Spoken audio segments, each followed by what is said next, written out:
welcome, people. We're back again. It's the night after, the night before. I think that's right. Anyway, yeah. I do. We've got through. We're in the semis, but one of us has flip-flopped. Which one will it be? There's been rumours about today on a certain show that someone said something that could mean that they are Anjin. Is it me, the Cookmeister, or is it the Sheriff, the man with no bullets? We'll speak about that later. Anyway, welcome everyone.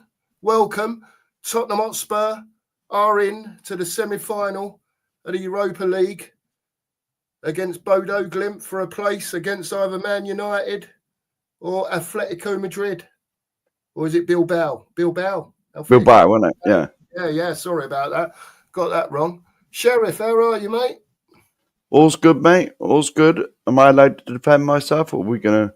You can do by starting that way if you wish. I mean, it's up to you, mate. It's entirely up to you. I tried to leave it on a bit of a cliffhanger, whether it was me or you, but you've just knackered it anyway by saying, can I defend myself? So you might as well. Eh? Well, look, all I said on Savas earlier was, if he carries on like this, you've got to give him praise.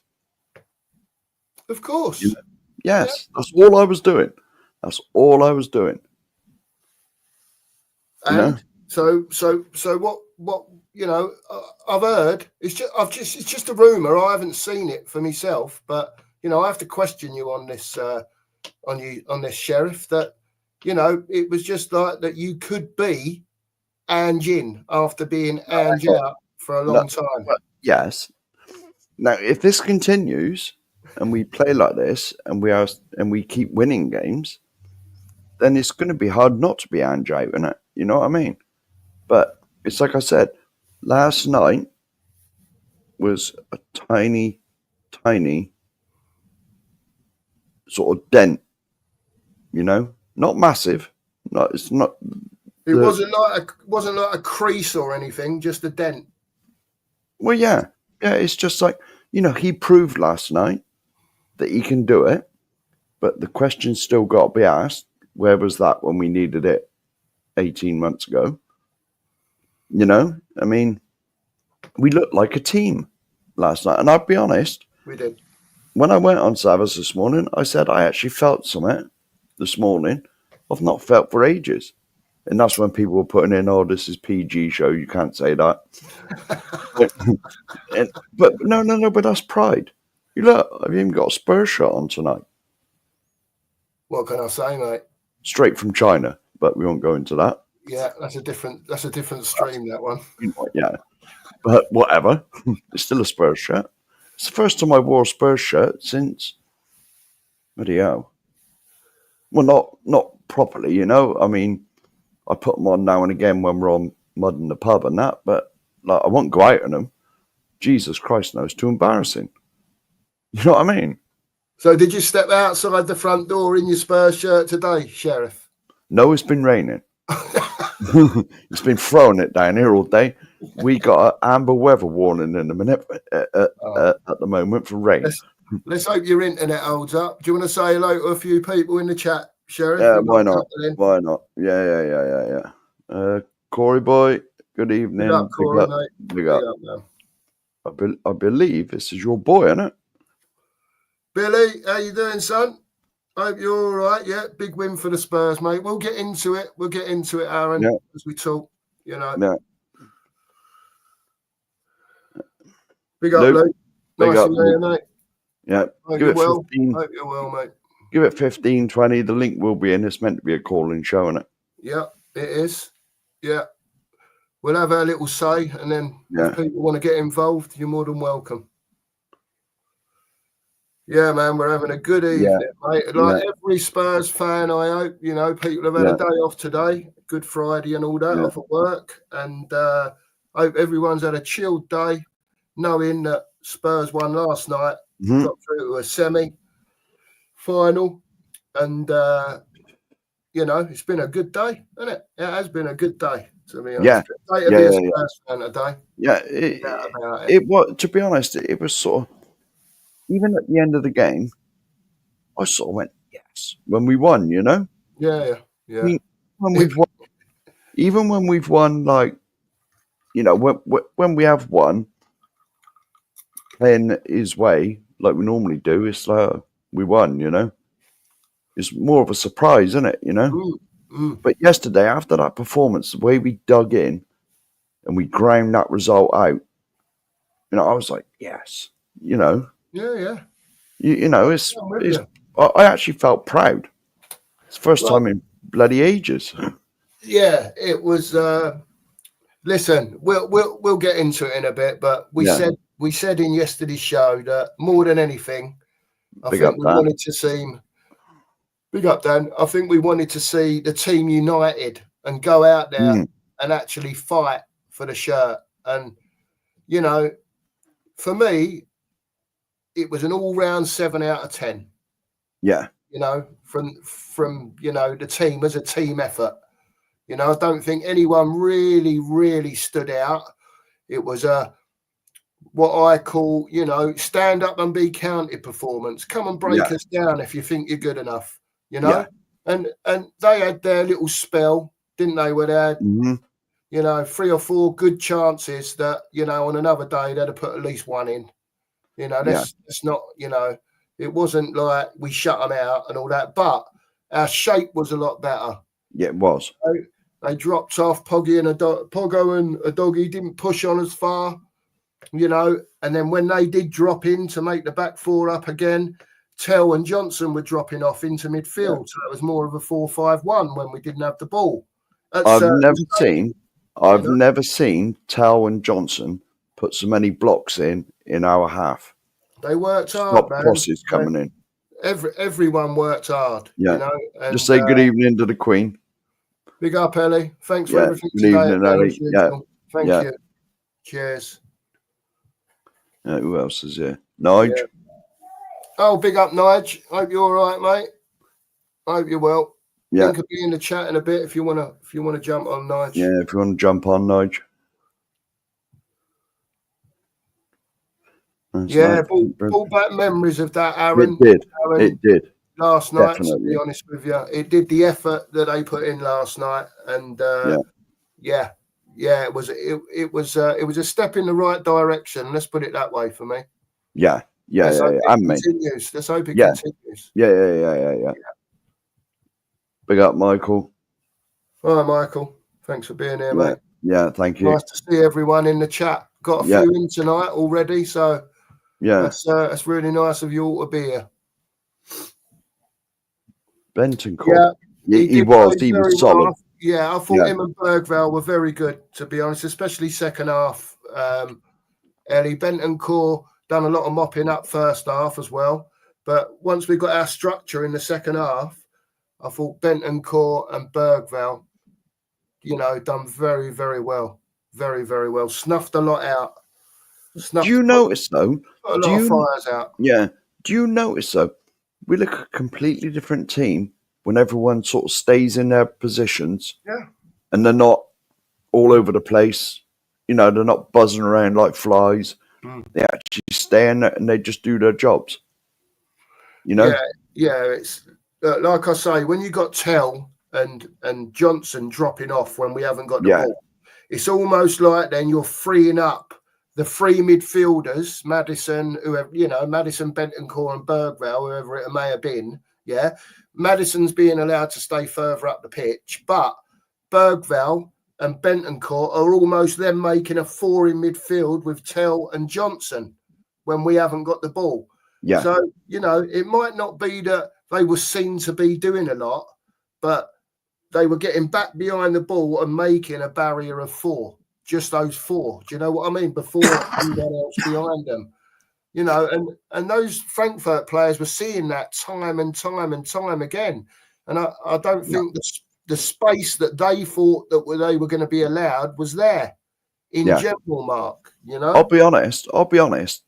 There was times, especially in the second half, when we really did sort of dig in and sit back. I couldn't believe what I was seeing. You know, every time they... in the first half, they had to cut the balls over the top, didn't they? And Van de Ven bailed us out once against that very speedy player that they got. Yeah. But Atiki. Yeah, that's the one. Yeah. But in the second half, when they were getting the ball in midfield, it was us that was crowding them out, Yeah.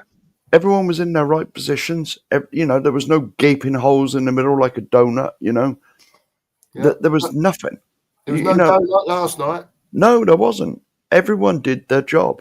And that's see, if he'd have done this right from the beginning, then all this hand out stuff wouldn't have even happened. You know what I mean? And we were still winning, mind. You know what I mean? I get where you're coming from. I think you know what I'm saying, don't you? Because when he first turned up here, he come in, and it's like what several people. I'm going to steal this. I can't remember who it was, but we'd been from Jose and Conte, defensive managers, nick a goal, and sit back for your life. Yeah. To Ange, free flowing, attacking, 30 shots on their goal. Yeah. And maybe score 4 or 5, but you might concede 2 or 3. That is what his plan was. And all the fans were going to look, because we all like seeing goals and we all like seeing like great attacking football. That's what Tottenham's built on. You know what I mean? But it went too far. All this attacking, and then suddenly we got 2 at the back, and we're being overrun everywhere, and suddenly we're getting like beaten, and that's when it all started. If he'd have done this to start with, it's like I've said it on many shows. I don't care what style of play we play, as long as we win. You know what I mean? It doesn't matter to me. If you win the game, that's all that matters. That's all that matters. It's the points in the bag, isn't it? And the score in the top left or bottom left, whatever stuff you're watching on, that's all that matters, is the score. And all right, ideally you want to be entertained and see like bloody marvellous football, but not when the goals are being leaked at the other end as well. And even when we do play his way, the football's not that great, in my opinion. But no, I mean, it's not my cup of tea, to be honest with you. I can't see the point of the gaping holes and the 2 at the back, and I just, I've said it many times, mate. It baffles me. It just baffles me, that sort of stuff. But whatever was said by whoever said it yesterday, whether it be the manager, the players, between them, whatever they did, that second half was, I always felt once we got to sort of 60, 65 minutes that we had it under control. I didn't feel like they was a big danger. And then they sort of had that little spell where they should have scored. But then when they didn't score, I thought, hang on a minute, this could really be our day, Because let's be honest, none of us, I can't remember, maybe one person, I can't remember, but I think we all said that we were going to get beat last night. I'll be the first one to hold my hands up and say that if Spurs never turned up last night as a collective, as a team, with their art on their badge, that we would get beat. Yeah. And I was wrong, because they did turn up. They really, really shocked me last night, I've got to tell you. And that's probably... That's one of the first times this season they have actually turned up. Yeah. You know what I mean? So I think we all predicted, we predicted maybe a draw and penalties as a lottery, or, a lot of people predicted we'd lose. Yeah, I went 3-1 Frankfurt, Mark. Let's just get through the comments then, shall we? Yeah, go on, mate. Graham's here. Big up, Graham. Thanks for popping in, mate. Still smashing it in the in the prediction thing. No, Graham. Yeah. Berger, he was. He was. Well. He did play one of his best games for us, I'd say. Yeah, he did play well. Yeah, exactly, Ellie. Yeah, it does. And that showed last night, didn't it? It did. Didn't it show last night? You know? Yeah. We'll have some of that as well, Aaron. Absolutely. We'll have some of that. Yeah, well, who would you rather let's say we qualify for the final. Don't want to jump ahead of ourselves. Yeah. If you had a choice of playing United in the final or playing Bilbao in Bilbao Stadium, on their own ground. Yeah. Who would you want to play out of the two? Because that would be an interesting question to ask a lot of people, to be honest with you. Obviously, we've got to get through first, Mark. Yeah, obviously. Yeah. You know, but yeah, go on. Personally, I'd take Man United because we beat them 3 times this year, aren't we? But I'm not going to say the word, but you know the word. It's exactly that. Yeah. That we'd lose this one. The most important out of all 3 of them, out of all 4 of them, that we go and lose this one. You know, so. Well, it's for me now. For me now, it's in our hands now. Yeah, it's in our hands now. We've proved what we can do, so we've got to go and carry on and keep on doing it. And for me as well, Mark, in the league as well now. Yes, this has to carry on. League, cup, whatever it is. I don't want now. The benchmark for me is going to be Monday. I believe it's on Sky. When we play Forest. Yeah. Right now, if we resort to type and we have that 2 at the back, gaping great holes everywhere. Yeah. You know, and all that, then he's learned nothing. You know what I mean? He's learned nothing. If we play like that, all right, Forest, they're awful side at the minute, and I think that's something like that. Then they were 3rd, weren't they? But I think Newcastle have nicked that now. I think they're 4th. So they're no mugs. You know, but we want to see that on Monday as well. Going to every game playing like this now. You know, none of this great holes in the middle and being exposed everywhere. You know, we don't want to see that anymore. It's like I said, I don't care what the performance is like. I don't care if we grind out 1-0 wins. It's a win. It's a win. You know, I don't want us to see it. I don't want to see us like games like, well, we've seen all the photos. I ain't got any of it. Well, I've seen them, but like, you know, I can't bring them up on the phone. We've seen that, you know, where there's like 4-on-2. Yeah. You know what I mean? We've seen all that. Like, now if this happens again, then questions have got to be asked again. But it's like I said, last night was sort of a little glimpse that he can do it when he bloody wants to. Yeah. Yeah. You know what? Yeah.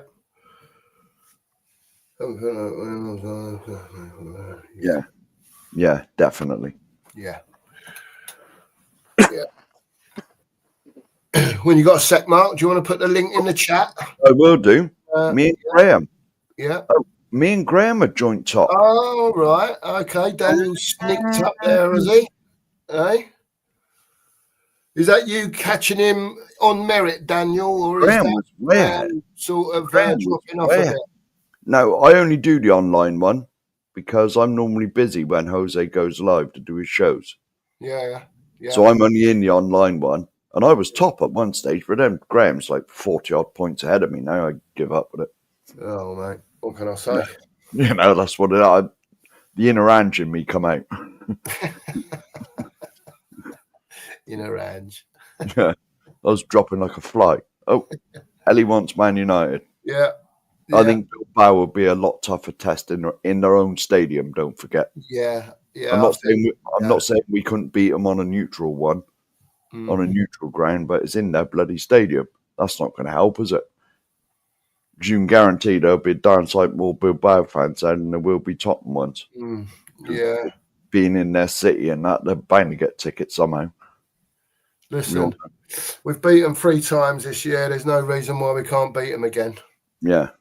They're not anything special, mate, at the moment. They're in a change of circumstance and you know what's going on at their club. So yeah, I think it'll be a really good game of football, to be honest with you.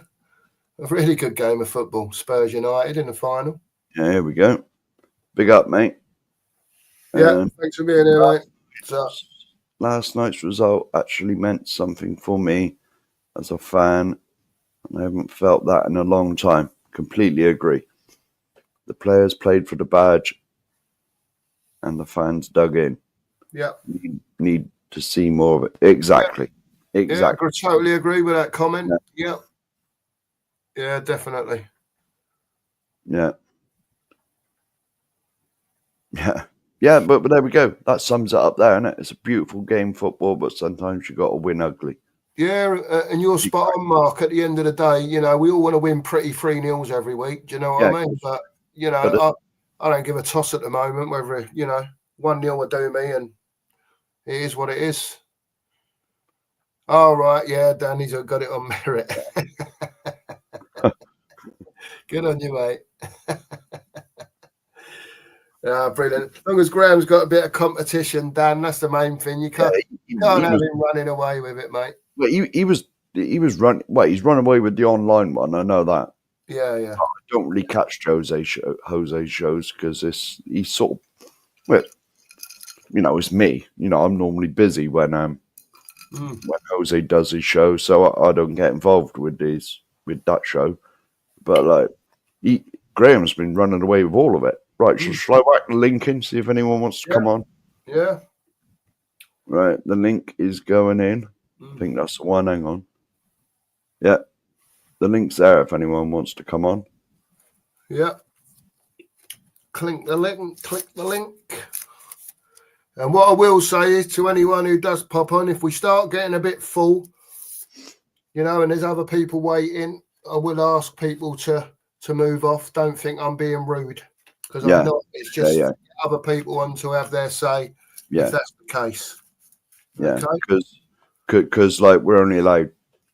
Well, we got room for 4, haven't we? Yeah, we've got room for 4. So, it's the link's in the chat if you want to pop on. Here's Corey. You want to bring him in, mate, while I'm doing the comments? I'll bring him in. Hello, Corey. How you doing, mate? Very bright surrounding. I've had a bit of an upgrade. The wall is red, though. The wall's purple. It's red, sex dungeon purple. All right. Mark straight in there on your Corey. No. It was Le purple. Who was at the red wall? Who was at the red wall? Oh, it was Alan, wasn't it? Alan in the red wall. Yeah, whatever colour it was, plum, wasn't it, or something like that. Well, that's I can make it very flashy. I could turn these all on to do different colours. Daniel. I'll just bring Daniel in as well. Big up, mate. Hello to Daniel. Hello, mate. How are you, Dan? Yeah, all good, man. All good. Happy after yesterday, man. Excellent. We'll get into it. Yeah, we'll get into it. Nice to see you both pop on. Corey, we'll start with you as you popped up first. Just give us your thoughts, man, and on the game yesterday. I think I said to Mark before, I predicted a 3-1 loss. I don't know what you said, but just take me what you was thinking throughout the game as the game was going on, and the bits and pieces that happened in the game and the tactic changes and that type of thing. I'm still staunchly Ange out, but where have these tactics been in the last 2 years? Your defenders defending, your midfield holding its line, people tracking back, making tackles. Where's this been for 2 years? I'm happy we've won, but at the end of the day, I strongly thought we would lose. Mm-hmm. Yeah. And now I'm sat here with mud on my face because we've won. This manager needs to go, even if he does win. I don't think he deserves to stay on and carry on being here after doing some of the stuff he's done towards fans and the press, and it's just diabolical the way walking up to your fans and doing this crap, and then there's a VAR check. You just look stupid. Yeah. Dan, what are your thoughts, mate? On the match yesterday, because I'll leave all the Ange stuff to the side and just focus really more on the match yesterday. Ange personally yesterday, if you really think about it, an away match at Frankfurt yesterday, I predicted us to lose 4-1. I thought personally this might be over in the first 20 minutes, half hour. So I think we done well to navigate how the game went. And I think personally, I'm impressed. I'm impressed defensively by how we defended yesterday to a man. I think Porro done much more better than we expect from him usually. Usually he's our weakness, and I think he can't. I think Porro played really well yesterday. Van der Ven set the tone for the match when he done that vital tackle on Akite really early in the first 15, 20 minutes. If Frankfurt get that goal, I think we capitulate. That's no disrespect to Tottenham or anything. I feel like if Frankfurt get the early goal in the first 15 or 20 minutes, we come out and play. We have to sort of navigate our game plan. Yeah, I feel like Frankfurt might have got a second and a third in the first half. So I feel that Van der Ven tackle sort of set the tone for how the performance was going to go. That was the last. He had to get that tackle right, because if he gets that tackle wrong, that's a penalty. That's a red card. Yeah. And we're playing Frankfurt with 10 men. First 20 minutes, we're basically out of the match. So Van der Ven not only has to stop that from being a goal, he has to time that perfectly, or we're down for 10 men. And like that sort of set the tone for how the match was going to go yesterday. And I just feel like I'm the first one to criticise Ange when he gets it wrong. So I've got to praise him. I feel like I'm only fair when I praise him when he gets it right. And yesterday, when you play a two-legged tie and you draw your first leg 1-1, that usually makes it an uphill task, especially when you're playing one of the best teams in the Bundesliga, and you've got to go away from home and win the tie to get through. Yeah, it makes it even more difficult. It makes it very unlikely you're going to get through, especially in a quarter-final of Europa League. So Ange got it done yesterday. No matter what way he done it, he got us into the last four of Europa League. And now when you look at it, Ange's not been great in the Premier League. I will admit that. I'm not a fan of what he's done in the Premier League at all. But now this guy is 3 games away from winning Tottenham a trophy. If you look at it now, I praised Bodo Glimt before. I said I thought we was going to get Bodo Glimt over Lazio. But if you look at the tie now, we can win this tie in the first leg. Yeah, we could eat. No disrespect to Bodo Glimt, but if we're on it, this could be 4 or 5-0 in the first leg. Yeah, and we could take it to Bodo Glimt. Yeah, done and dusted. This is no disrespect to Bodo Glimt, yeah, but the way Bodo Glimt defended yesterday against Lazio, yeah, if you're clinical in the first leg, you can put them away. You can put them away where it's done. But Bodo Glimt to play all their games at home in the first leg, so they took an advantage to the second leg to hold out to. If we can get them done and dusted in the first leg where it's 3 or 4-0, I can't see what I'm saying. It's like it puts them in more of a harder task now. I can see us getting to the final. And I can see it being. I still think it'll be Spurs and Bilbao in the final. I think Bilbao are too much for Man United. Man United, if they defended like that yesterday against Lyon, if they do that against Bilbao will put them away. It's like, no disrespect to Lyon, they are still a pretty strong team, dude. So but Lyon are a strong team. If you look on paper to that Lyon team, yeah, if you look on paper to like Atletico Bilbao's team, there's more clinicalness in that. Come on, let's be real to Lyon. They're right back 8 Maitland-Niles, yeah. No disrespect to Maitland-Niles, yeah. But this guy playing for West Brom, and like Lyon's a decent team. Lyon's best player is Cherky, and their second or third best player is Lacazette. Lacazette's what, 32, 33 now. The Athletic Bilbao are much more of a threat than Lyon. Yeah. If we were going to get to a final, yeah, if Lyon beat Man United yesterday, yeah, and we were sitting there saying if we beat Bodo Glimt to get to the final, who would we rather play in the final? Take out the final being in Bilbao, yeah? Who would you rather play, Bilbao or Lyon in the final? I'd probably take Bilbao just for the sake of the. Well, you'd rather play Athletic Bilbao in the 1-off final than Lyon? Yeah. No. So take the trophy at their stadium, mate. That would be. I've just got it. When Spanish clubs have won about 11 of the last 15 Europa Leagues as well. Yeah, I know that. But wouldn't it be? When's the last time a French team won the Europa League? I can't recall. I think it was exactly. the early 90s. I think it must have been the early 90s, wasn't it? Yeah, no disrespect. There's not saying I'm not disrespecting French teams. It's naturally a thing. I think the last time a French team won a trophy was it Marseille? Probably. Yeah, it was Marseille. Yeah. And don't forget as well, if Bilbao get to the final, it's their home ground, isn't it? Yeah. Wouldn't it be poetic justice if we got there? They had the home advantage with the stadium being 50-50. Well, it's not going to be 50-50. Yeah, I know. Just in terms of say for the namesake, we show up with our fan base and we actually play the way we did last night against Bilbao. I think they'll be hard to break us down. I really strongly I believe that. I feel like we could rock up if we put Glint to bed early in the first leg, go to the final. If Bilbao show up, I'm just saying it would be poetic justice to play the so-called home team at their stadium and take the trophy home with us, and then I understand that. Sat there crying in a corner, you know. I would sit there with the biggest smile on my face, knowing that with like finally a team's put one over on a Spanish team in this cup. I'd be like, yes. Hey there, Ellie. Plays for Marseille. Plays for Marseille. Yeah, he does as well. But Turkey's a tricky winger.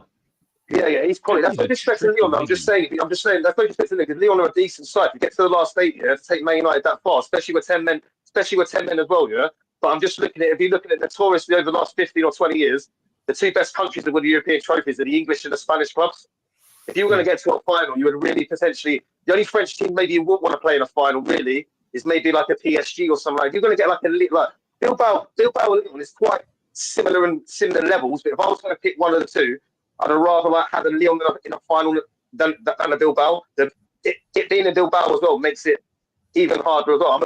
I'm not going to lie, I'm a bit worried about playing. The bit that worries me about playing Man United in a final, yeah, is this would be typical Tottenham, beat them 3 times in a Premier League season. The one time it really, really matters, yeah, Europa League final, yeah, and this is when, you know what I mean? I just guess my mind just automatically just thinks that in the head, man. The thing is, we said that when we first come on. We said that when we first come on. It just automatically makes that think in my mind. I sat there after these 3 victories, like, yes, look, we beat Man United 3 times in a season. That's never happened, yeah. And then watch, we'll play one more time after not thinking we're going to play the rest of the season. It'll be like Europa League, and they'll get the last laugh of me or something, yeah. And you've got to remember as well. And you've got to remember as well that Man United have got a knack to win trophies. They've been terrible the last 2-3 years. Oh, yeah, 2 trophies won 2 trophies. Well, yeah, 2 trophies. The League Cup and the FA Cup. Yeah, think about it. If they win a trophy this season, that'd be 3 seasons in a row they've won a trophy. Yeah, under exactly. Exactly. One of the worst periods as well. And they've won a trophy every season still. That's mad. And yet some of it. And yet some Tottenham fans, look at Man United, they're in the mud, but they're still collecting tin pots. And we ain't won the jack. And we ain't won the square root of Jack in like nearly 20 years. We won a League Cup. Yeah. That's what I was saying. 17 years ago. Back 17 years ago. It was called the Cabarro Cup back then. Oh, yeah. Yeah, and then before that is the Worthington Cup. Cup, yeah. The third cup, it's literally who can bid the most to put their name on the trophy here. When we won it in 2008, it was the Worthing. Was that 99 when it was Worthing? That was 99 Worthing. 99 was 2000, they took Worthing. Carling Cup in 2000. Yeah, Carling, that's right. I knew it wasn't Carabao. It's Carabao now. Yeah. But when we won the World Cup, was it 99? I was the mascot that season. 98. That was the season I was the mascot. Mascot in September, and then we won the trophy in February. Because that's when I met obviously Alan Sugar, obviously Ginola and everyone. So that's the season we won the season I was the mascot was the season we won the League Cup. Alan Nilsson scored the winner in the game I was the mascot as well. We beat Blackburn 2-1.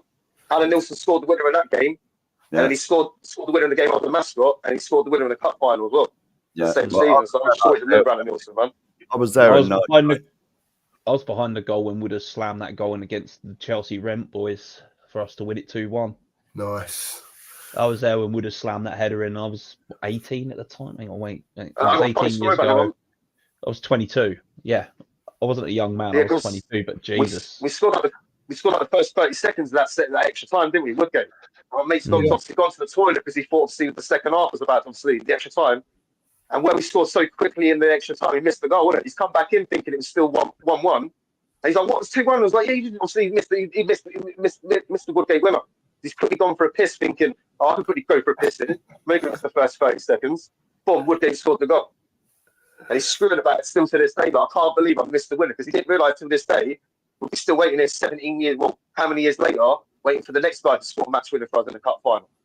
He missed it live, obviously, because he only saw the replay of it. Well, he didn't even see the replay because he's come back in, he's kick off again, and he's like, he didn't even realise it said 2-1. He's like, when is it 2-1? He's like, yeah, we scored first minute, man. He's like, 1. He started going mad. I was like, I just think it's crazy, man. Sometimes you can't take a second away from football because you can miss anything from football, isn't it? Look at the Man United game yesterday. You can literally go six minutes away from a football match, yeah, come back here, and then anything can happen. And that's why we love football, man. Stuff even as a neutral fan, that must have been a great football game to watch yesterday. Oh yeah. I just watched the highlights last night, Dan, and it was enthralling just for the 6 or 7 minutes that I was watching the goals and the big chances. It was like, what a mad game. Do you know, I haven't seen any of that yet. Have you not? I've not seen any of that. I will, and when we finish this, I will look it up somewhere. It's going to be on Discovery Plus, isn't it, or YouTube or something? On YouTube, and there's a compilation of all the games, your European games last night, all the goals and all the chances, about half hour long, something like that. Yeah, it's on there. I was just thinking as well, like earlier, this could go down as like one of the maddest seasons in football. Like, because like Spurs could have like one of the worst league seasons in Premier League history. Newcastle won their first domestic trophy in 70 years. Tottenham could win their first European trophy since '84. Yeah. And then Crystal Palace are 2 games away from winning their first ever major trophy in their history. Yeah. This could literally go down as one of the maddest ever football seasons, like in recent times. Go on, Mark. 3 teams that have not won a trophy in like literally donks could win a trophy all in the same season. As I'm a lad from Brighton, can we not use the P word, please? Go on, buddy. Go on, buddy. 1984 was mentioned. Oh, 1984, mate. Yeah, I was there, chaps. I was there. Everyone knows I was there. I was conceived in '84, born in '85, so I will never know the glory. I weren't born for '84. What makes it even better though, yeah, is that finals at White Hart Lane. So you got to feel it in the home ground as well, yeah. So if it's going to happen in one ground as well, you want it to happen in your own backyard as well, yeah. Well, it was 2-legged back then. It was 2-legged. I was saying it was 2-legged back then as well. Obviously, that makes that format a bit better then, because you can get it in your home ground as well. Tony Parks made himself a hero off that game. I was totally got that. It was 2-legged back then. Can you imagine the managers now complaining about too many games back in the 70s, 80s? Yeah, man, they'll be going mad now, wouldn't they? There we go. There were more matches in the 60s, 70s, and 80s when football was still learning stuff. Come on, buddy. Tell your stories about 1984. It's great, man. I was up the shelf for the final. Yeah, stood on the shelf. Final. And it was quality, man. Yeah, it was probably the best. I would say the best experience of my Tottenham life, if you want to put it that way. Where would you have been, mate? 17? 84. I was 68, 78. 14, 15. Something like that. No, I was 68, 78, 88, 2016 I would have been. Yeah. I was going to say, I was 13. Yeah, well, actually, I was born in the July. So I would have been 16 in the July. I was 15. Yeah. You're July like me then as well, yeah. Big up. I'm born in July. Did you get a beer before the game? Did you get a beer before the game? Most likely. Yeah. As was the case back in them days. Of course. You could get a beer back in them days because people didn't give a shit about ID, did they? Yeah. Really? No, you can't do that now in football. There's a little fact about that penalty shootout though. The guy who missed the penalty for Anderlecht, that was Idiger Johnson's dad, the one who missed the final penalty. Yeah.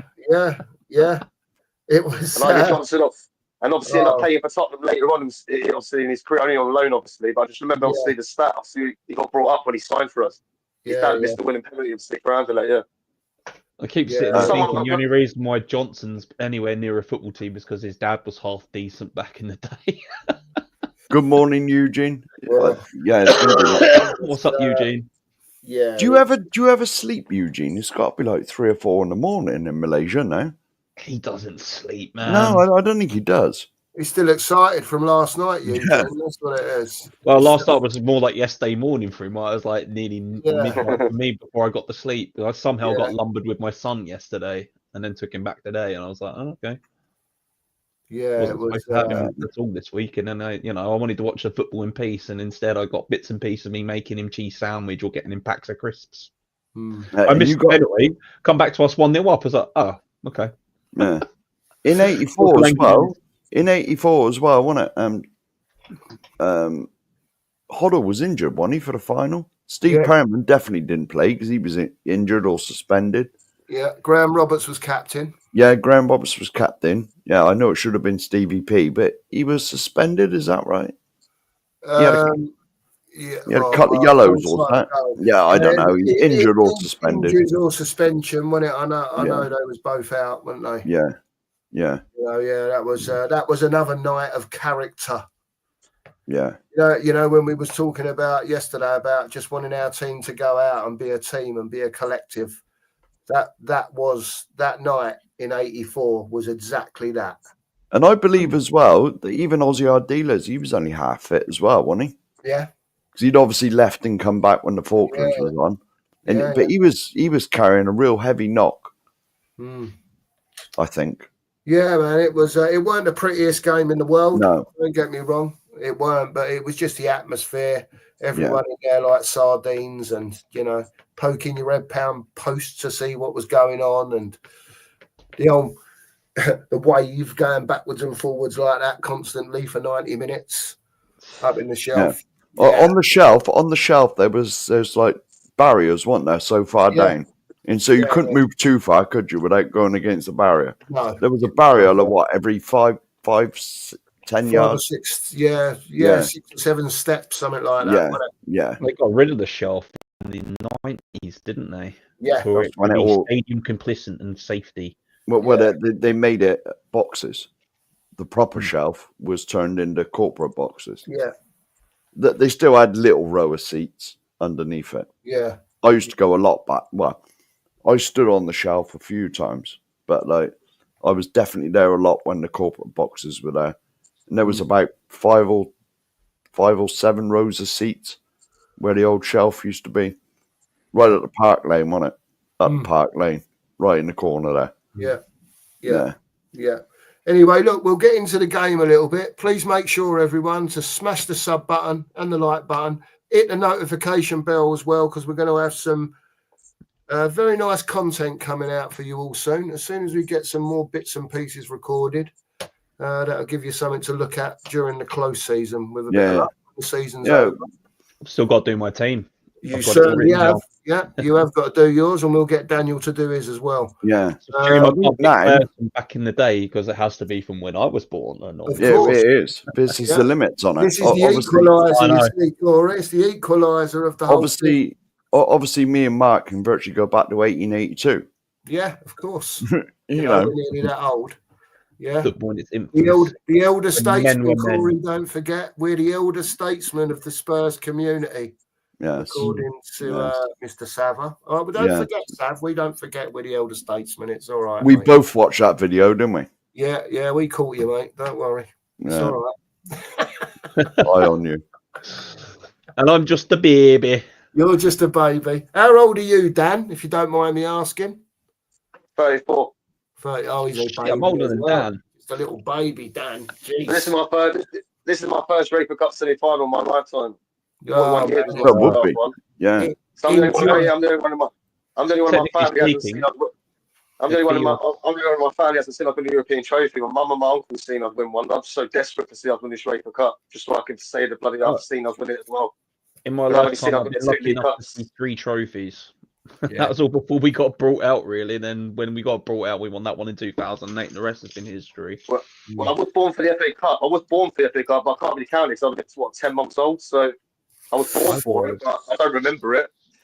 I was 6. I went with my granddad to watch that match. Did you? When Gaza scored that goal. Yeah, man. Brilliant, I remember it well.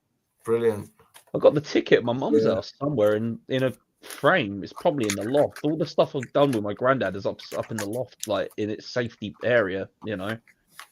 Listen, man, it's cool to have memories, and you know, we've said it a lot of times. We want you younger lads to experience some of the nights and some of the trophies that we've seen in our time. Yeah, you know what I mean? And that's what a lot of it's about for me now. That's why I'm so staunchly Levy out. Yeah. Because, you know, you lads are the next generation, and you're the lot that have, you know, got to uphold Tottenham Hotspur at the end of the day. And I just want you to bring your kids into it to support Tottenham, because not just because we win loads of stuff, but because I want them to be proud of being Tottenham Hotspur supporters. You know, by the time I want to take my 5-year-old, because this will be the last season, because I'm going to need a membership number that I'm, you know, be able to take my son. So I'm trying to find 2 tickets to the Brighton-Tottenham match, because at least that way I can travel up on a Brighton coach and then go and sit with the Tottenham crowd and get the coach back for my son. Well, you don't need a Tottenham number. You need a membership. 50 quid a year, Jobby. Got the CRN number, and then after this season finishes, the CRN. That's no good. CRN, you need a membership. No. You need a One Hotspur membership after the end of this season. I'm certainly not paying that. I'm not. I mean, like I said, it's like this would be the last time I could probably potentially go to a match, and I want to take my son, but like he's 5 years old, and when you look online, do children under a certain age need a ticket? Yes, they do. It's like what for a 5-year-old? Well, I'll tell you a true story now. When I was like 4 and 5 in the 70s, my old man was taking me to games. We used to have the ticketing thing, the turnstile thing to go in. You know, the old click, click, click as you went in. You'd crawl underneath. The old man, the old man would pay, and I'd shuffle through with him because they couldn't see me. Because the thing was like, I don't know, 4 foot off the ground, wasn't it? Yeah, something like that. The bloke you give your money to, and so I sort of shuffled in with him. Yeah, you know, but to be honest, and as well, if you turned up at half time, you could get him for nothing. Yeah, you could. Yeah, you could. They had a sliding wooden door down the bottom. Yeah, and they used to open the door at half time for people that wanted to leave early. And if you timed it right, you'd be able to get in and get up. Get up there on the shelf at half time for nothing. You could do that. Wouldn't get that way with that nowadays with the amount of cameras and Jesus. No chance, man. No chance. I had to beg to go out for a smoke when I was there. Oh, man. Really? Honestly. Yeah. You got to ask them nicely, and they let you out, and then you got scanned to get back in. Yeah. I remember that. Yeah. Right. Let's get into it a little bit then, chaps. Just a simple question, really. Did anyone really stand out for you last night, or was it just like the collective effort? I thought it was a solid team performance, really, last night. I mean, Vicario was good in some really good saves last night. I'm always watching what goalkeepers are doing. I'm a goalkeeper fan. I know it's boring, but I want to know what keepers are up to. When the cameras are off and I'm watching football, okay, I'll watch it as a whole, but I really like seeing weldy saves like Vicario 2 weeks ago, that tipping the shot over the bar and reflex saves. And I like my goalkeepers to be goalkeepers. I don't like them with this ticky-taka. They have to have 5 touches and pass it crap. I like them to boot it up, and I like them to save shots. Yeah, I get you. Was there anyone on the pitch that particularly stood out for you, Corey, during the match last night? You know, I know you said, you know, it was a collective effort, but, you know, did anyone shine particularly for you at all? I'd say VDV, because without him there and without his pace, we lose many games. We would without him with this system. That tackle reminded me of Ledley of years ago, man. At the last minute, just get your foot on it and push it out. Like Dan said, had to time that right, especially in modern football. You only have to breathe on someone in the box and it could be a penalty. Yeah. That's where with like modern football, it kind of bores me. Everything goes to a VAR decision. It takes 10 minutes. By that time, you've had 4 cups of coffee waiting for a VAR decision to come through. Yeah. Dan, what about your thoughts, mate? Well, to be first, obviously, like you said, well, collective. That was they 100% nailed it. If you go look at like performances like singularly, I'll have to like dig up Romero, Van der Ven, because they had a job yesterday, which was to keep their danger man quiet, which is Ekatike. He was a clear danger man for Frankfurt yesterday. He was. You saw in the first 10. You saw in the first 10 minutes of the first leg. If you give this guy space, what he can do. He's going to punish you. When he scored that goal in the first 10 minutes of the first leg, like we shut him down. Other than when Van der Ven obviously had to do that last ditch tackle. When it was that is the one little bit of a criticism I got about yesterday. We should not that straight long ball from the goalkeeper that went straight through and got the Ekatike through. That should not be happening in professional football. No, that's a schoolboy error. I'm not going to 100% put that on Angia. I'm going to put the players on the pitch there as well, because Romero's putting his hand up trying to say, thinking it's offside. Romero's the one playing him on. Well, I don't know if Ekatike is actually in his own half, but if you look at it, Romero's playing him on side anyway. Romero's like half jogging, thinking they're going to put up an offside flag. What you do is, just keep going full tilt, and the offside flag might come after. Like basically, he's sort of half jogging, and Van der Ven, last ditch, has come back and that. But if I'm going to take away from that as well, I think Bentancur played really well yesterday as well. He had a really put a shift in yesterday in that midfield. And if I look at players like someone who's really impressed me these last couple of months, man, who I said in the summer who I thought was going to have to get loaned out because I didn't know if he was going to be ready for English football. But I feel like every more game he's getting stronger, is Bergvall. Bergvall yesterday, like you see him in 90 minutes in that atmosphere away in Frankfurt. This kid's 18 years old, People have to remember that as well.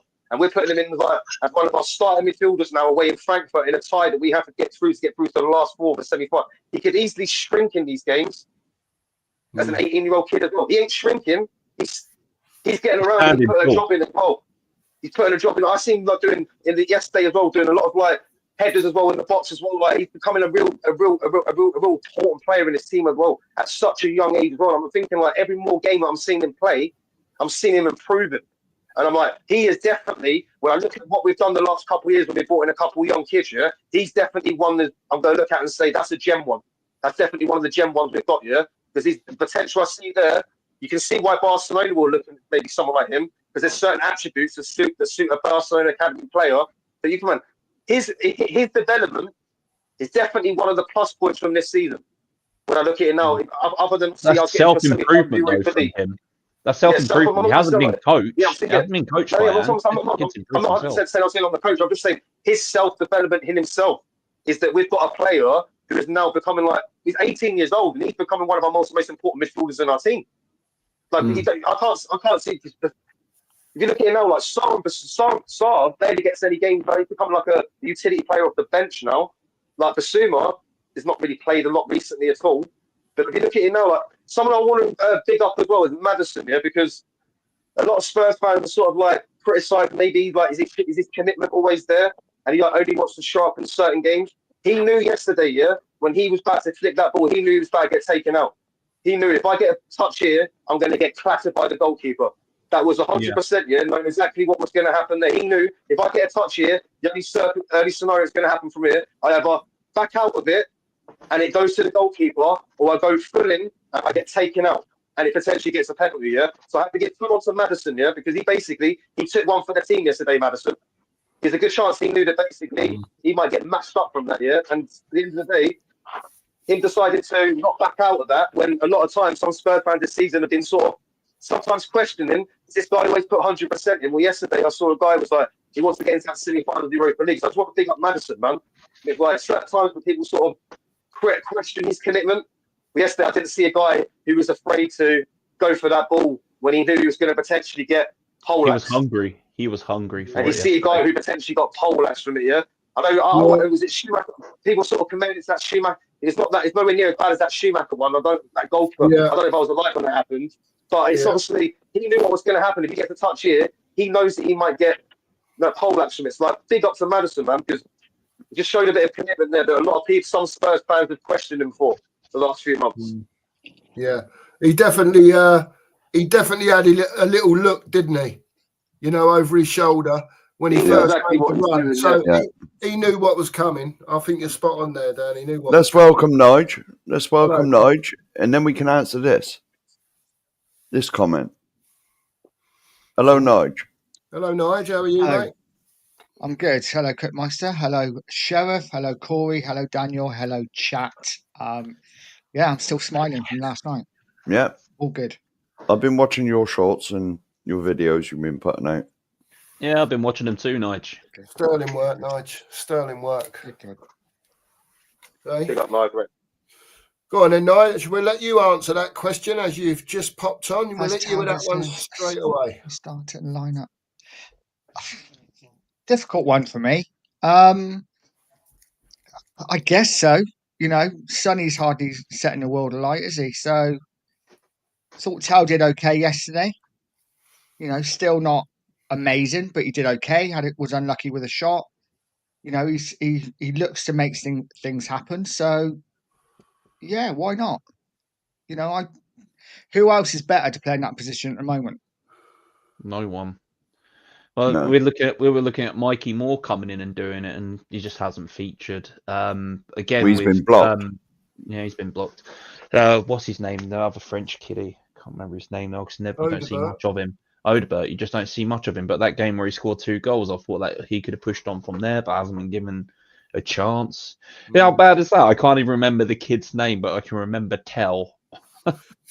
Like, it's bad when you can't remember players' names. I'm like, hang on, it's on the tip of my tongue. He's French. That's the one.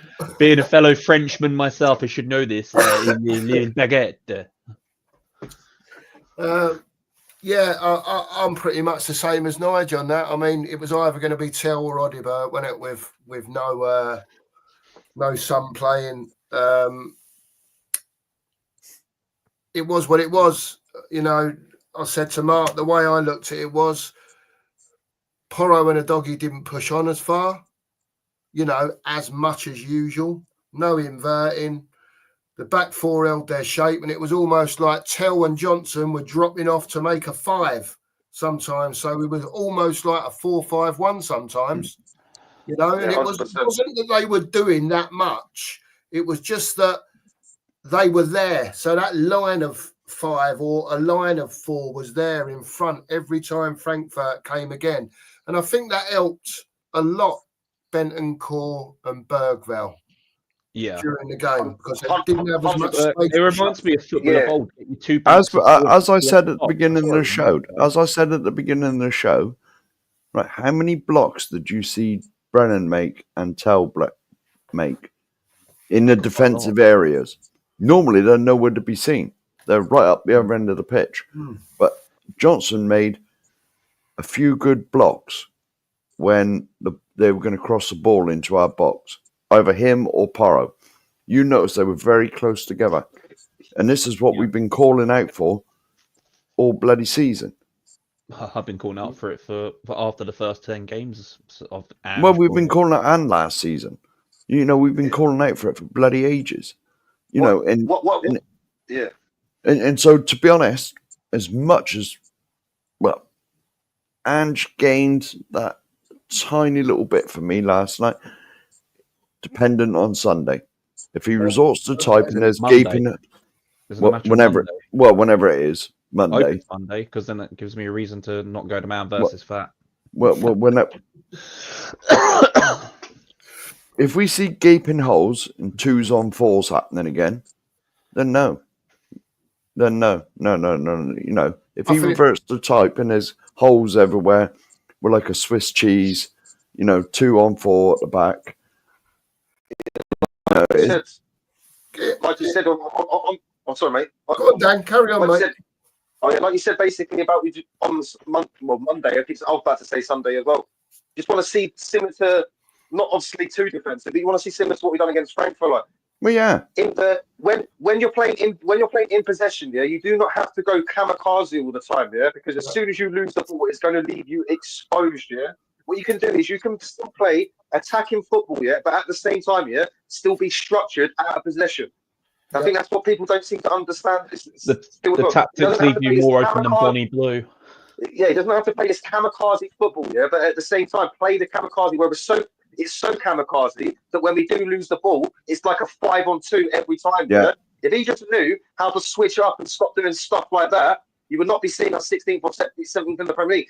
It's like, I will accept him learning from things like yesterday. And if he's going to start deciding now that finally maybe, all right, now I'm going to have to wake up here because my way is not, obviously it's not going to work. If he finally decided it's not going to work here, maybe I'm not going to get into the bit, do I want him to go or not? If this guy's going to decide he's going to switch up in the biggest games, the most important to Tottenham fans, which is like a quarter-final to get up to a semi-final, and if he's going to do this all the way to winning the Europa League, if he's going to decide to do it for these moments, they're the moments I'm going to rather want him to be doing it for the rest of the season. So I'm looking at it now and thinking, he knows that he can do these things like switch up yesterday to get a result in Frankfurt when we need him to.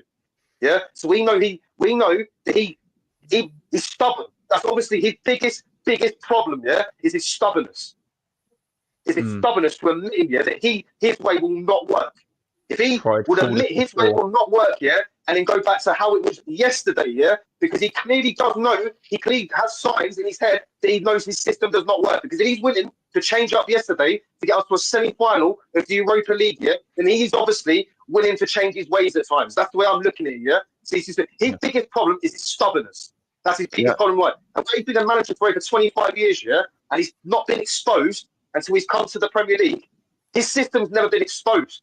So he's probably built up that stubbornness, His system's never been exposed, Dan, because he's played in weaker leagues with the best. That's what I'm saying. Yeah, I'm saying he's never been exposed. He built up this stubbornness, of thinking his system works, this way works, sort of thing. Yeah, it's not working when it comes to the Premier League. That's just it's just a fact. It's just. I'm not being funny.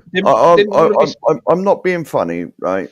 Now, if we win the Europa League, say we do win it, and we're 15th, that's still unacceptable. Oh yeah, because your league position is the barometer on your season. All right, a cup at the end of it, we all want a cup. We all want to win that. But that still doesn't excuse the fact that we might be anywhere from 13th, 14th to 17th. It's not acceptable. I asked this to any Spurs fan who wants maybe Ange to stay next season. Yeah, say if we win the Europa League and you want him to stay next season, and we then become a team who can you in your right mind think he's going to take us back into an established league team?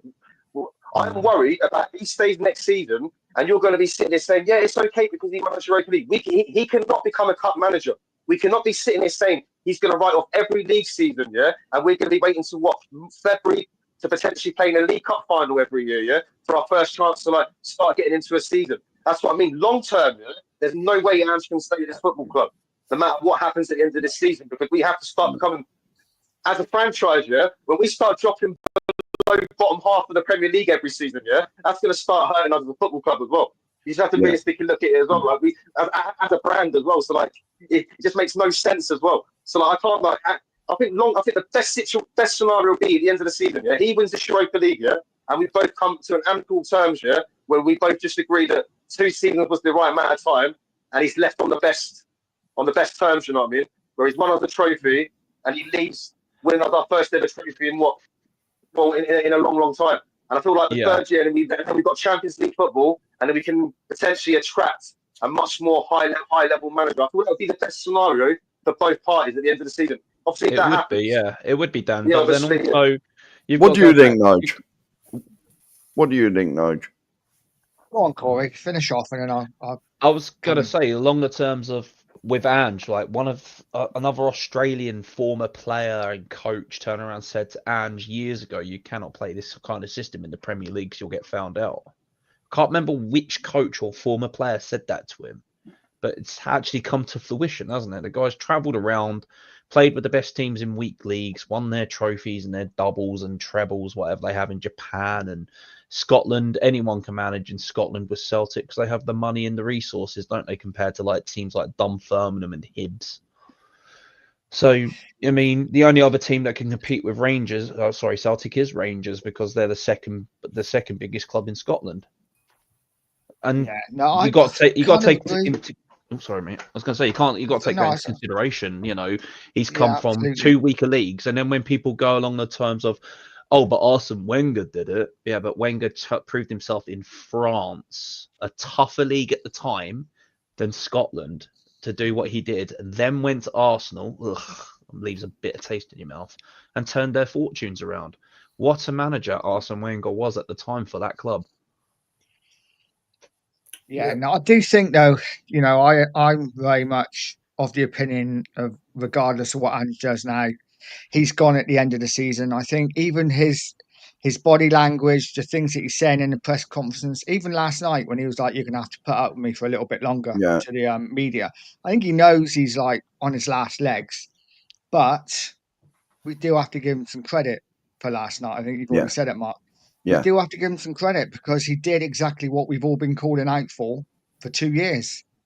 He adapted to the game situation. He changed it. The most impressive thing for me was the fact that he actually brought Danzo on last 15 minutes and put 3 at the back. Yeah. And I also couldn't believe that. A lot of talk.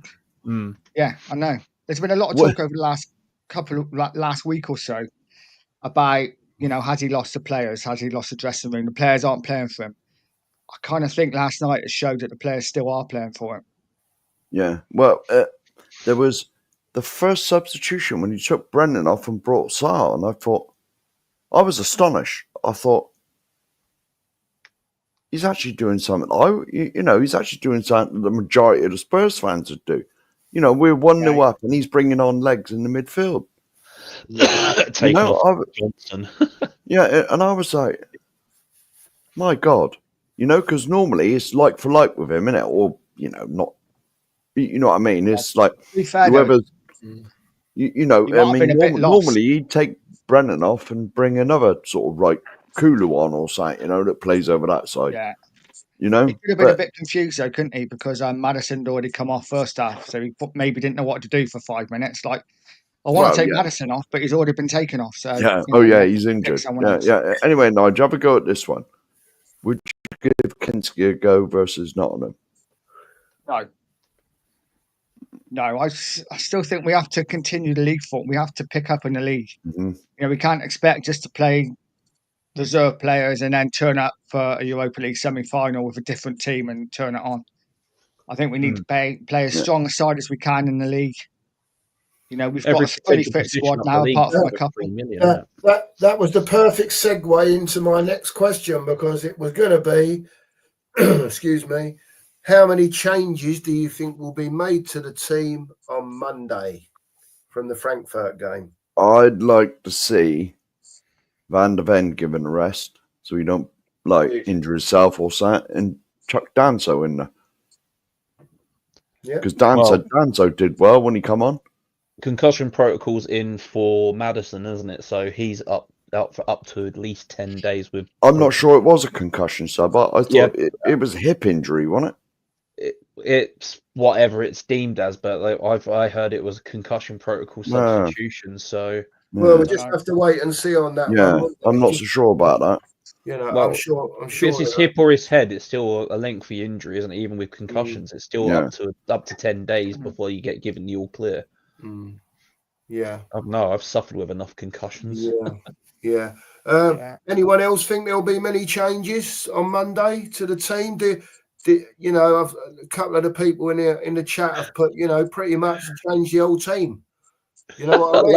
I love that. Poor old Regulon can't get a game, and then all of a sudden, rotate him in for Nottingham Forest. Yeah. Someone else I'll definitely rest. If I agree with Mark, I'll definitely rest Van der Ven, because Van der Ven is now getting to a stage now. We're in the semi-finals of Europa League. I know the Premier League's still important. Obviously, we want to get momentum, but Europa League might be decided on fine margins. And we saw yesterday with that last-minute ditch tackle from Akite, it might get decided on fine margins. And I really want the pace of Van der Ven. He's going to be vital in these last 3 games if we're going to win this Europa League. Van der Ven's pace. So I'm thinking now, that is someone I will wrap up in cotton wool. I'm going to wrap up anyone in the entire team, it would be him. If I'm going to wrap up anyone in cotton wool, any of the players in this team, it would be Van der Ven, because I'm sitting there thinking right now, he's probably the most vital player to stay fit for us potentially winning the Europa League out of all the players in the team. Remember, I saw yesterday when we played yesterday, the one thing that impressed me yesterday, we saw as a partnership what Van der Ven and Romero can do when they're both playing at their best, when they're both playing well together as a partnership. They both locked down Akite together, and they knew when to go at Akite at times together as well. So I feel like a partnership working there in tandem yesterday as well. I feel like if we're going to win the Europa League, we need them 2 players. They're the 2 most important players for us winning this Europa League. If there's a partnership, they're going to have to be. So if I'm going to I don't want to wrap up both of them in cotton wool, but if I'm going to wrap up 2 instead of 1, they would be the 2 players I'd wrap up, both of them.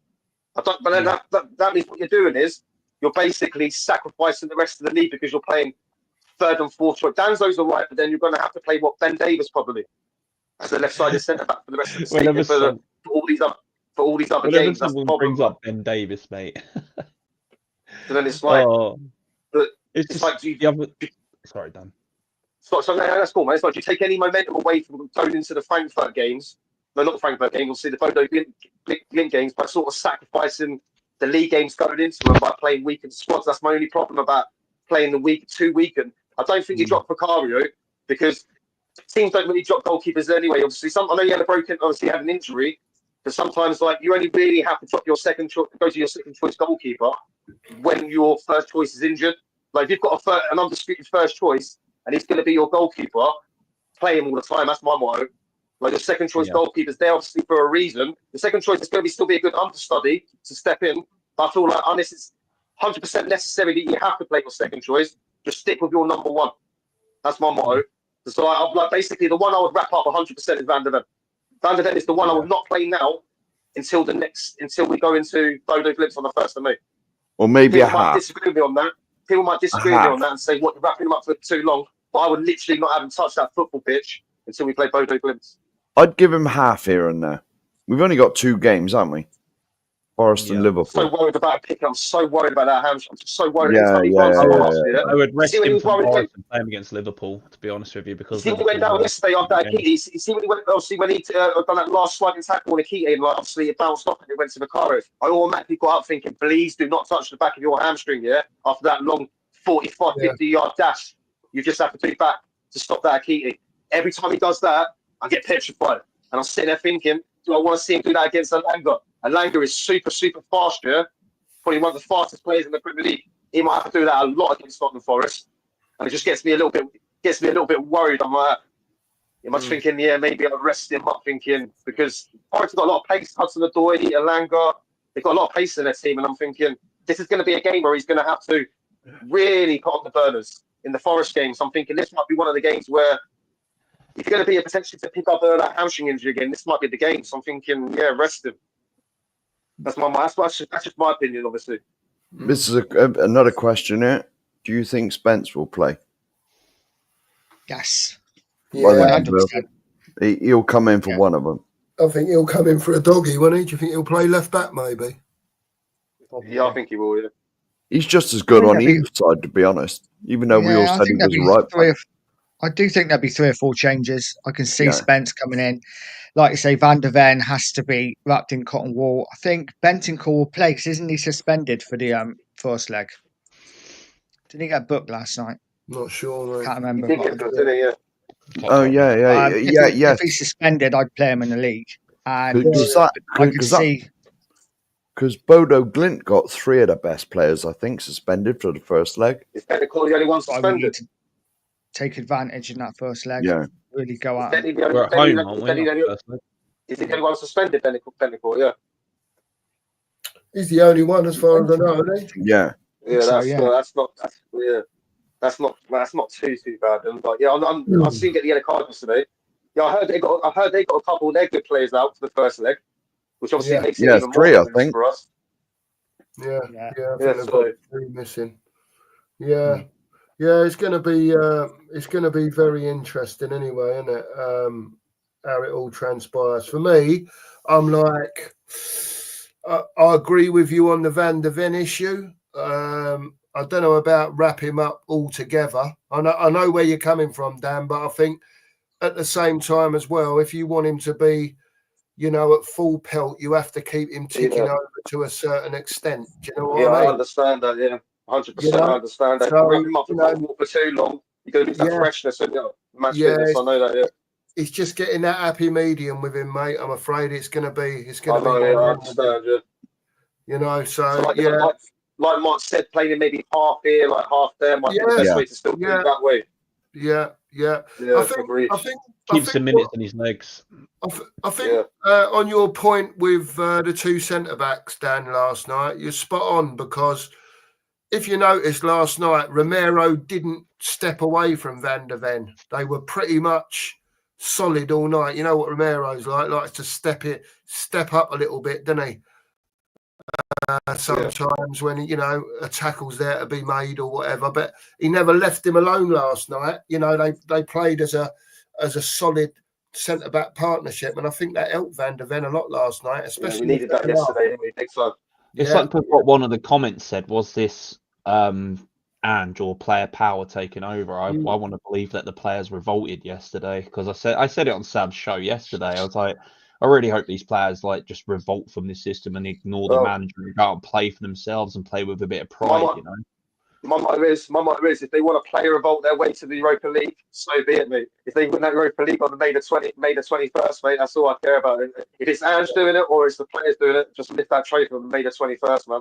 Like, if they're going against Ange's wishes now and getting a result like that yesterday, that gives me even more confidence going forward, Because then if the players are just going to take it into their own hands and they can still get a result at Frankfurt like that yesterday, then that gives me even more hope that they're thinking, well, screw it then, we'll just do it our way or the highway, yeah? And we might get the Europa. I don't want to think like that. I'm thinking they're going completely against it, because that will make Andrew like, rah, man, these players like literally just gone on there and just managed the game there completely themselves in the quarterfinal second leg, and they've done it better than what they've managed the game better than what a manager obviously would do. So I don't obviously want to 100% think that's the right, but it's just obviously we just have to like the positive thing about it is it's like a lot of people before, like I was one of the first people said I thought we were going to get bashed 4-1. So like just being into the last four, the way we played yesterday, getting that result in a hostile ground yesterday is not something I've seen Spurs do a lot even in my lifetime. So saying that was impressive in itself, and you can sort of tell the players sort of thrived on that atmosphere yesterday, because when they scored the penalty goal, yeah, I don't like digging up Godin all the time, but you see the players like when they scored Johnson, Tell, they all goaded the German fans when we scored the goal. Yeah. They were living off that atmosphere yesterday, man. Johnson was as well. And someone like Brendan Johnson's usually someone we call like a scared little boy, and that usually sometimes when he's playing for us. He's sort of like, he was like goading the fan. I don't want to dig up Godin all the time, but like you could tell they were thriving on the atmosphere yesterday. It's like that was something I was impressed about yesterday as well. Like, I honestly thought if we concede in this first 15 or 20 minutes, we're going to crumble. So like not seeing us crumble yesterday in a ground that everyone talks about, but a lot of neutral fans were giving us no chance as well. It weren't just Tottenham fans, it was neutral fans as well. So that's the thing. Is like we've got a lot of people coming into chat saying Spurs are going to lose 3 or 4-1 from neutral fans as well. So like everyone thought we were going to lose this game, not just Spurs, not just a lot of Spurs fans. The whole football world thought we were going to go out to Frankfurt yesterday. Can I ask a question? See what you guys think. Yeah. Do you think Frankfurt shit the bed a bit yesterday? Because I was expecting so much more from them. I did sort of say this to people before the game. Like one reason why I think we might be able to get through is if Frankfurt don't show up in their home. Obviously not if they don't show up and if they're not clinical in their chances. Because Frankfurt had that best yesterday. I'm nowhere near believe that was the best Frankfurt. So I obviously thought they were going to be more ruthless from the start. The first half especially, they sort of disappointed me in the first half, Frankfurt.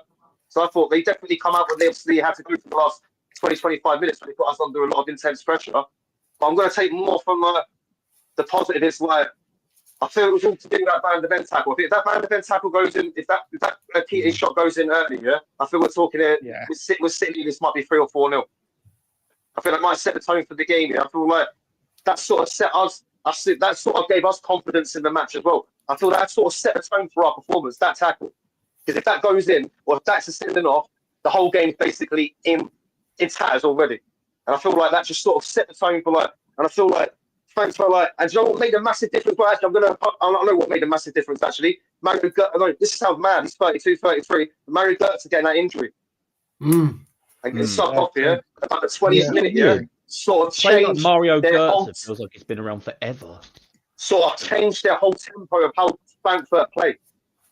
If you watch like after Götze went off here, Frankfurt lost a bit of their stability as well in the midfield. Like, Götze might be 32, 33 now, but he's still a player of quality, and he's still a player. If you let him run a game, you let him get into them, and if you let him become this player where he's running the game as well, he can still do damage at 32 years old. In that Ajax game where they won 4-1 against Ajax, Frankfurt, the second leg, he scored 2 goals in that game. Götze. Yeah. So this guy, the guy who scored in the World Cup final, like and I saw when he got subbed off, I feel like that might have made a little bit of difference to their performance, and I feel that's where Spurs might gain a bit more control in the first half, and that's where we got the goal as well. But like, I don't want to look too much into like did Frankfurt play bad, because sometimes you have to look at like both ways. It's like, did we make them not did we like set up defensively well, where they just weren't able to play their game like how they usually do at home? Like, if you look at their home record as well, they don't lose a lot of games at home.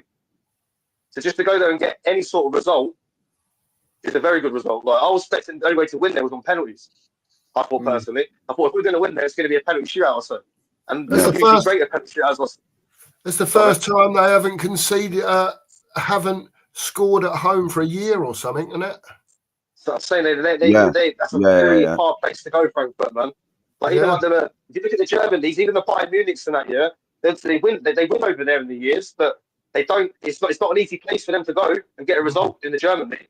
Bayern Munich find it tough over the years, so it's like one of them grounds where like It's a very hard place to go. And you've got to realise 3 years ago, this team won the Europa, not the same bunch of players, that is the club. In 2022, they won the Europa League. They've got past history of winning this trophy. Right. We got another question here. Would you like to see Archie Gray on Monday? Yeah. Just have a look in the private chat, Mark. Yeah. Go on, you carry on, Nige. Yeah. This, Dan. 100%. Yeah, why not? I mean, like I said, I don't want to change the team too much, but he's not played for a while, so it wouldn't surprise me if he plays. But I bet you he plays in defence. You can guarantee that he'll come in for Porro. You know, if he's going to play him in the 6.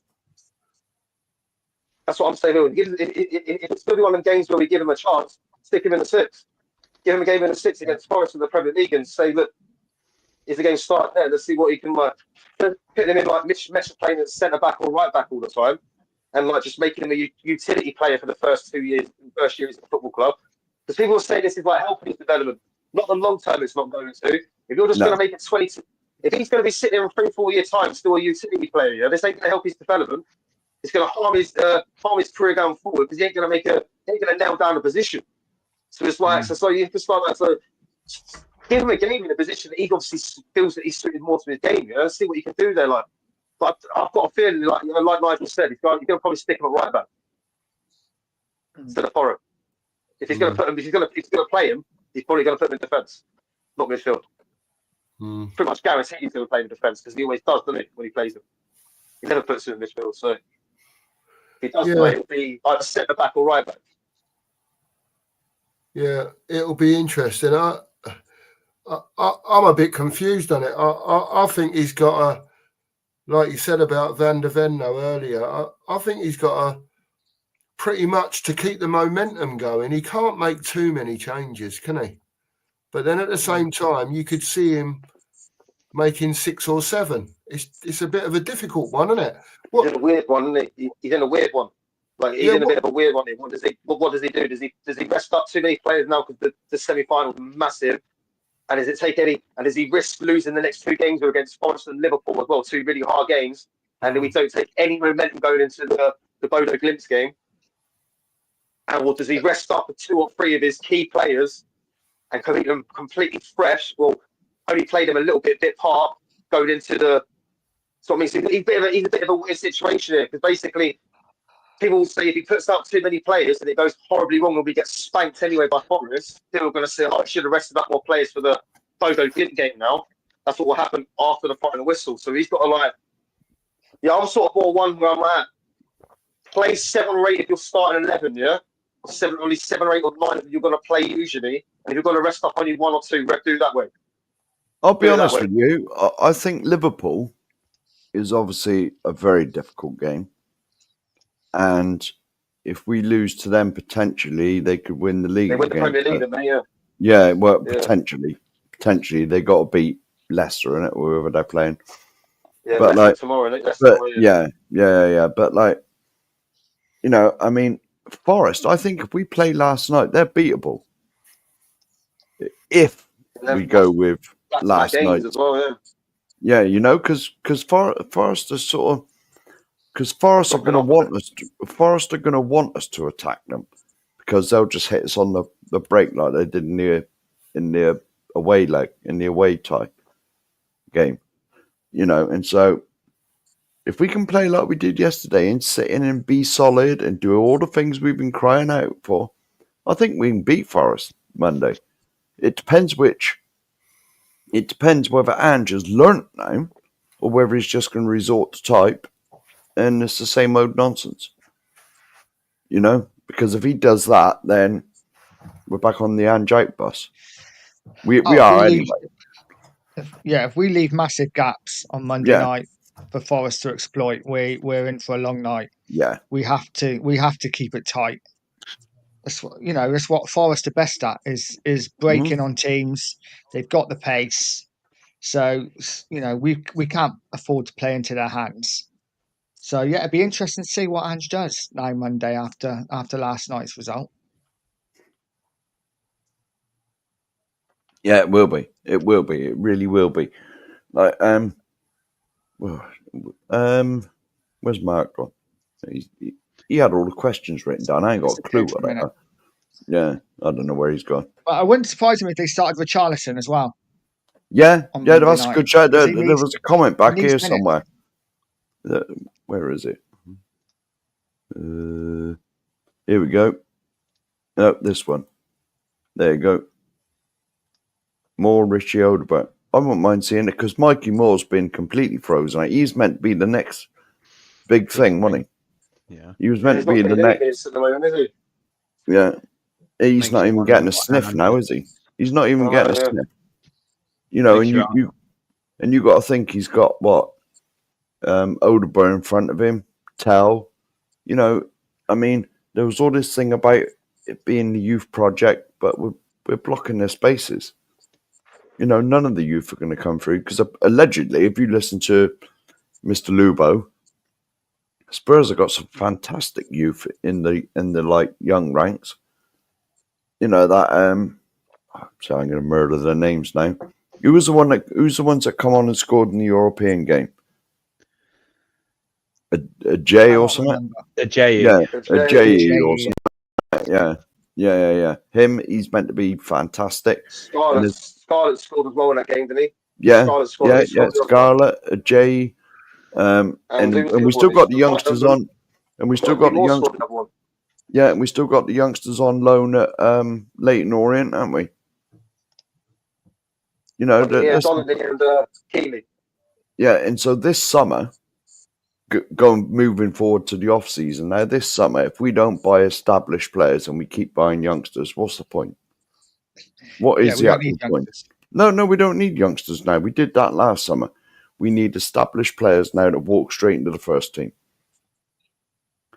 And allegedly, that's what this stadium was built for in the first place. Allegedly, allegedly. Yeah, the stadium was meant to be the game changer. Well, it was, but it hasn't been. The only game changer it's been is for their pockets and for them to wash money legally wash money.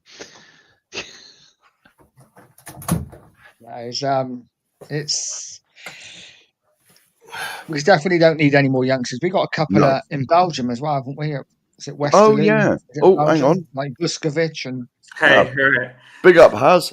Hey, hello, Haz. Are you all right, mate? Yeah. How are you? Good. Big up, Haz, mate. Yeah.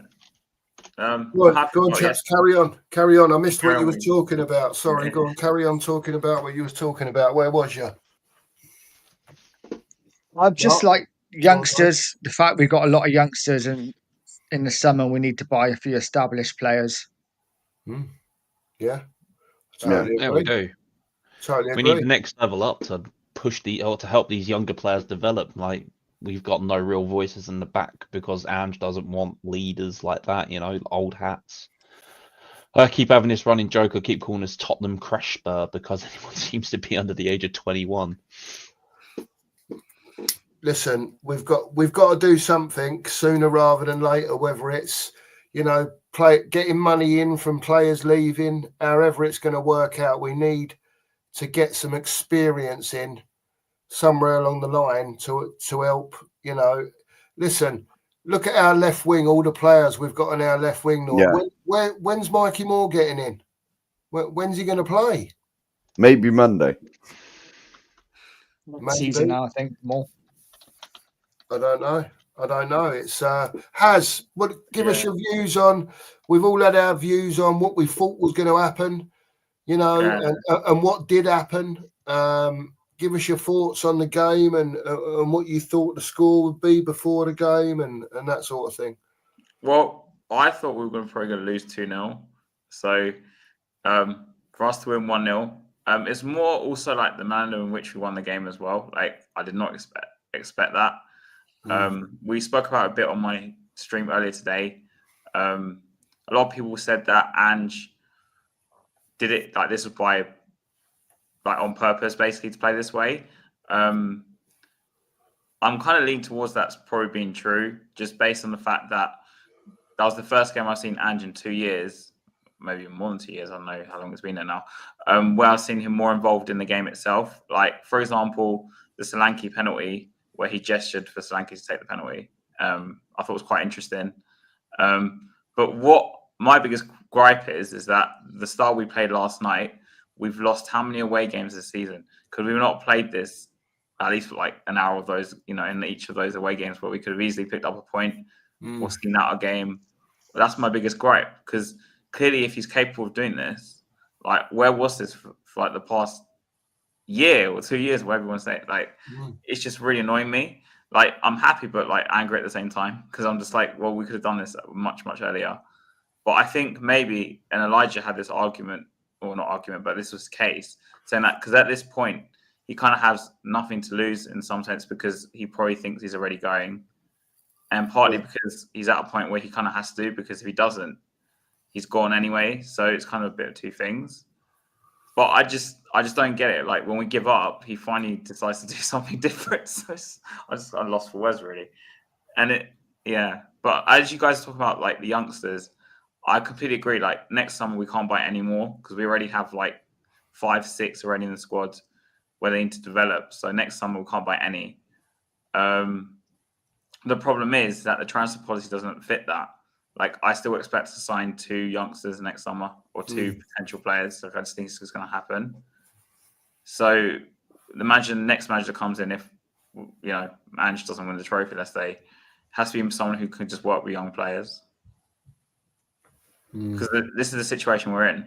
We want Levy to go, but he's not going to leave, I don't think, tomorrow or like next couple of years. So we kind of have to bring in a manager that kind of fits the policy somewhat for the time being. I'm going to say just for the time being. Because if it was my choice, I'd bring in Simeone, but we ain't going to get Simeone. So I think Thomas Frank probably my option. Yeah. The thing with Thomas Frank is he can work on a budget. Yeah. And he's proven that at Brentford. But then when I hear people saying they don't want to go down the Brentford-Brighton route of how they do things, look how successful those 2 teams have been establishing themselves in the Premier League as well. Brighton have fantastic player identification. They seem to just keep churning these players out from the middle of nowhere. Who heard of like, there are so many players I could pick here. I'm going to go for Mitoma as one of them. No one ever heard of Mitoma. Brighton went out and snapped him up for close to 3 million or something like that. Imagine how much they could sell him for. Caicedo. I knew of Caicedo before Brighton brought him, because of, obviously, I watch a lot of different football from the different leagues. And I was like, Tottenham could do with this player. Brighton I'll just say quickly, big up my neighbour. Good evening, sir. Big up, mate. Big up the neighbours. Yeah. I wish I could say that about my neighbours, apart from one family. All the rest of my neighbours are complete cunts. Mine are actually quite nice, so I can't say anything. We've got this new family that every morning at 3 o'clock in the morning, their crack-addicted son comes out and starts smoking crack on the balcony, so I can't even have my bedroom windows open anymore. But I think for me, it's more the fact that I've kind of accepted that if Levy's not going to go, we kind of have to pick a manager that's going to have to fit the policy and trying to overachieve out of the policy. So you kind of have to pick, which is why I named someone like Frank. My biggest fear is that if we don't get like a Frank in Iriola or a Silva, who I read last week was like a front runner apparently, we'll end up with being McKenna. Because if we don't get our top targets, I just think they're going to go to him, because he's ex-Tottenham and he's worked with like on a budget, let's say at Ipswich. He's got a relatively decent reputation with some people because he's done all right, let's say. But I just think they'll probably go for someone like him. If they don't get the top targets, I think they're going to go for him.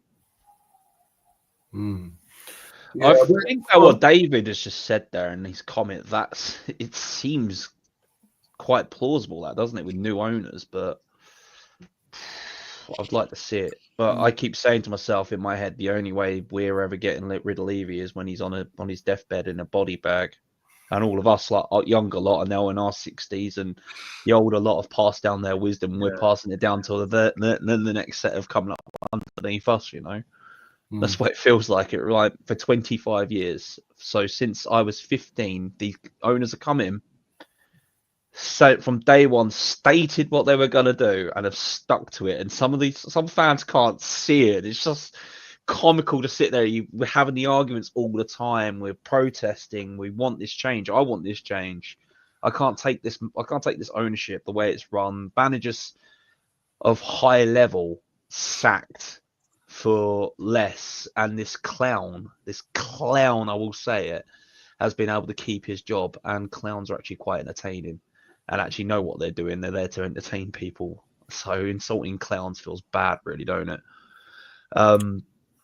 You saw Jose sacked 6 days before a cup final, when that season alone he already had Pep's number twice. You've seen managers sacked at halftime at Getafe. You know, Martin Jol, we still love you. And top managers like Conte coming out and saying this is the problem at the club. This team is not going to succeed because of the owners and the way it's run.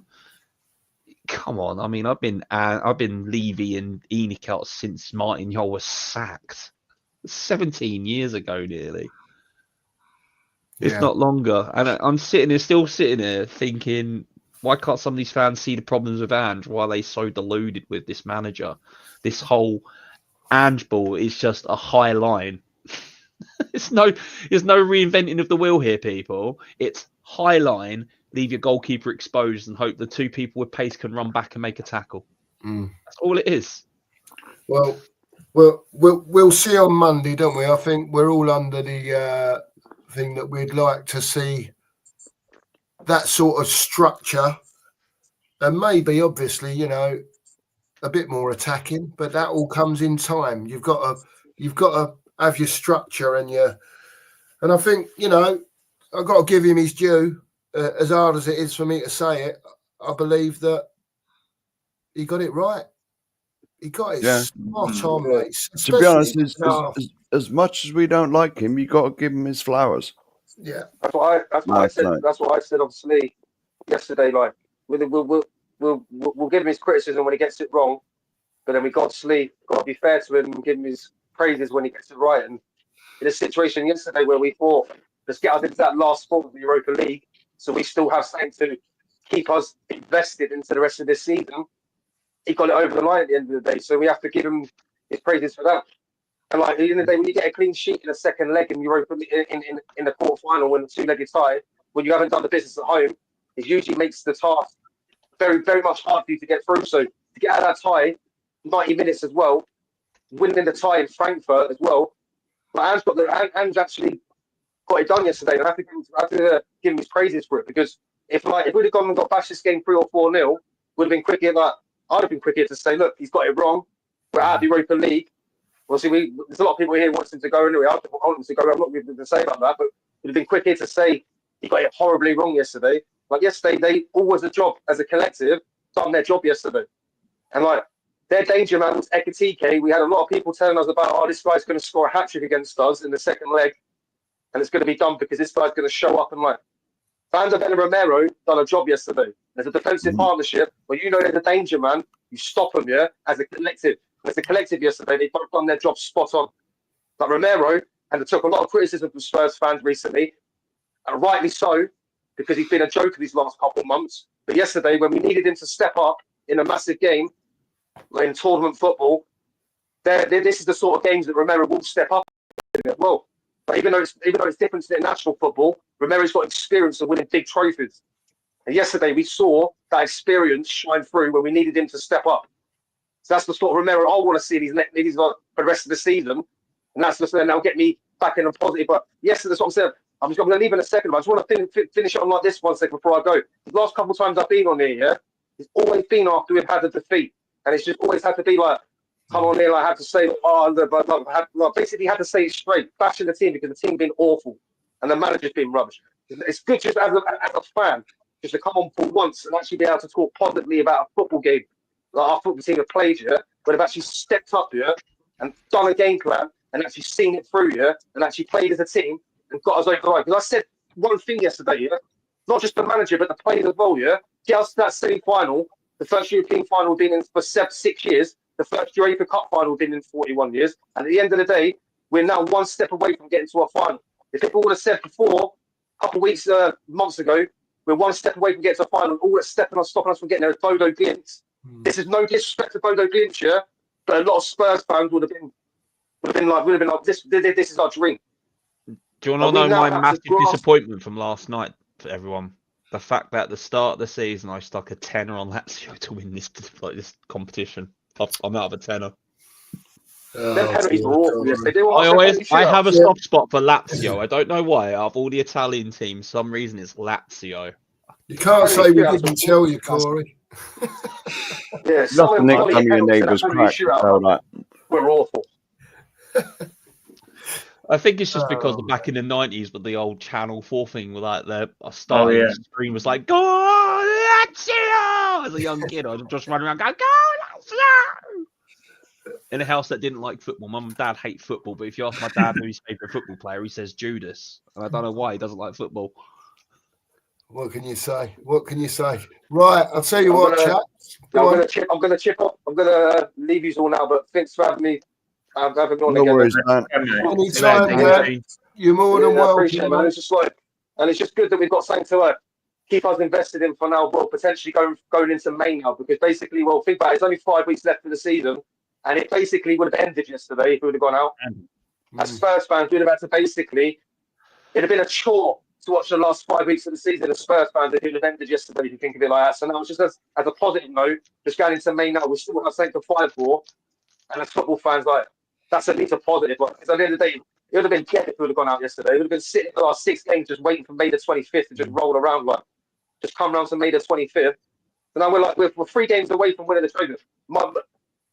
It's in Spurs' hands now to try and to grasp this, and now to get to we have a real good chance of getting to a European final, and that would be our first European final since the Champions League final. Yeah, we just have to grasp the opportunity now, because you don't have, either side. If you look at the other side, either side final is going to be tough. Everyone will say, "Oh, Man United beat them 3 times." In a one-off final, Man United have the experience of winning trophies in recent years as well. So our luck, Man United will show up in that one-off final, and Bilbao have that final in their own backyard, so they have that extra motivation. So whatever one final we play, we know we're going to have to play to our best abilities. But I've got full confidence now. But you spoke about yesterday, where I just saw a little different side by the plays that just made me sort of see that I think they want this, man. Let's just think about yesterday, that performance. It just made me feel they really want this Europa League. They want this Europa League just to sort of appease the fans a bit more as well, because they know this has been a garbage season. I feel like they owe this a little bit of a sorry to the fans as well, because they know it's been awful. When Maddison said a few months ago, I think it was on one of the games when he said we went over to the fans and wanted to say sorry, but they don't want to listen. They don't want to listen to us. It's understandable. The players know they're being crap for months. Yeah? They know there's one chance they've got to save this season. It's that Europa League, and maybe they've bloody realised that as well. So I just want to finish on that. At least we've got something to look forward to going into May, where the season didn't finish yesterday. Because if the season would have finished yesterday, it would have been a chore for me to watch these last 5 weeks. Well, I wouldn't have bothered. So it would have been it would have been a chore. Obviously, I would have checked the results, but I probably wouldn't have watched the games. I probably would have just checked the results, thinking, because I'd been like, "What are we playing for 12th or 13th? Yeah, playing for 12th or 13th in the Premier League with 6 games to go. That is pretty dead. That's not really motivation, is it? But we still got something to keep us motivated for going into May. So and now we just have to we have to grasp that now. And just if they play like they did against Frankfurt for the rest of this tournament, going in if they can play game plans like that for the last 3 games of this tournament, I'm confident we'll win the Europa League. That's the way I look at it now. That's the way I'm looking at it now. Look, if Ash can decide if he can decide and put his stubbornness to the side, and in 2 days tied when we have to get a result, if we have to get a result and Bodo Glimt do it, then this is when I'll be more. That's what I mean. This is when I'll finally start saying, right, then he's finally woken up his stubbornness a little bit. Because his biggest problem is obviously his stubbornness. Because he knew yesterday he had to change up to get a result, and he did. So he obviously knows he can change up to get a result when he has to. But his biggest problem is his stubbornness. If he can put his stubbornness to the side till May the 25th, we might be able to win the Europa League. Yeah. That's the way I look at it. Great stuff, Dan. Dan. Big up to all of you, yeah? Yeah. Anytime, Dan, you're welcome. You know that, mate. Lovely to speak to you. Yeah. I'll speak to you all of you. See you later, yeah? Yeah, take care, mate. See you later. Big up, man. We have his replacement lined up immediately. When Dan goes, I can bring him in. And there we go. Let's add him on in. Mr. Box Office. Oh, Ali! Alex is in town. There we go. Drop the mic. Yeah. Big up to everybody. The reason why I come on is because I owe Mark a favour because I still haven't done my best 11 yet. It's still in the pipe still, but because Mark's really good to me. Because both Marks have been very good to me. Both Marks have been very good to me. I thought, you know what? Let's come on the channel. You know what I mean? I need to give him that rub, that Mr. Box Office rub. Being Mr. Box Office rub means right, not in that way. You know that that acknowledgement. You know what I mean? You know. That's what I mean. You know what I mean? Just so people can not have that imagination. You know what I mean? Not that imagination at all. You know what I mean? So just to say that, you know what I mean? So yeah, I'm still trying to get off that confused.com. You know what I mean? Because I'm still confused. I think Andrew's a troll. Honestly, he's honestly, I said it on my show earlier today, where I had a few guests on earlier today. The best thing on YouTube, asthmatic, and the Mr. Unwell, the guy that's the potential best thing on YouTube so far, Elijah as well, and he had Joe as well, and I think this guy's a troll. I think he's an absolute troll. I'm still skeptical what happened yesterday. I've got to be honest. I'm still skeptical because I don't think it was Ange. And I think it was more to do with the coaching staff, to be honest with you. And I still question, right? Yes, it was a good victory, very good victory. But if they scored Frankfurt, I think we would have crumbled. I think we were absolutely crumbled because I think that defensive display was just coincidence, very, very coincidence for me. So, but now we've had this victory. Now it's ironic. I think we're going to get to the final now. I expect us to get to the final because I think Berlin, if we do them in the first leg, I think we've got our way to the final. And it's not me. I think we should be beating Bordeaux Glyn. And I know people say that's disrespectful, but if we think that if we're going to talk about Romero, who had a fantastic game, I was told, Bentancur, who's still a Juventus reject in my bit, still was like, I'm sorry. Just have 5 minutes. 2 years on, and he still says the same thing. In my book, right? Our strike force was absolutely useless. You know what I mean? Right? Just to poke a hole in your theory here, my friend, every transfer is a team's offcuts. Yes. Oh no, but that's the point, isn't it? But and so for me, if we've got these players, Adoji had a good game, Poor had a good game, Van der Ven was lucky. He got away with one first minute, but it was good. And he went to 3 at the back, which I think was just because the coach is told to go back at 3 at the back. Because if they let in a goal, we weren't able to go 3 at the back. I think it would have been a different game. I think it would have been a different game completely. So I think what we'll see is if he can do this, if this is all on Ange, I'm judging his games coming up in the Premier League, and I don't care anymore. I've said this, Alex. Let's see it Sunday. Yeah, I need to see this consistency. I was a bit worried about Sava. I've got to be honest. I was a bit worried about Sava yesterday. Yeah. I was a bit worried about him because I was sitting there saying, Sava, don't detect from it. Don't worry about the others. But I think he's so worried about people having to criticizing him. I was like, bro, don't worry. I'm not changing, bruv. And I think a lot of people are starting to say, I'm not getting fooled. You know what I mean? And the thing that annoys me a lot before I had it over to Mark, yeah, because, I've got to hand it back to the guys here, the hosts, yeah? I'm fed up with people telling me, just be happy, right? Okay, if my ex-girlfriend cheated on me how many times, yeah, and I've taken her back, am I going to be happy about it?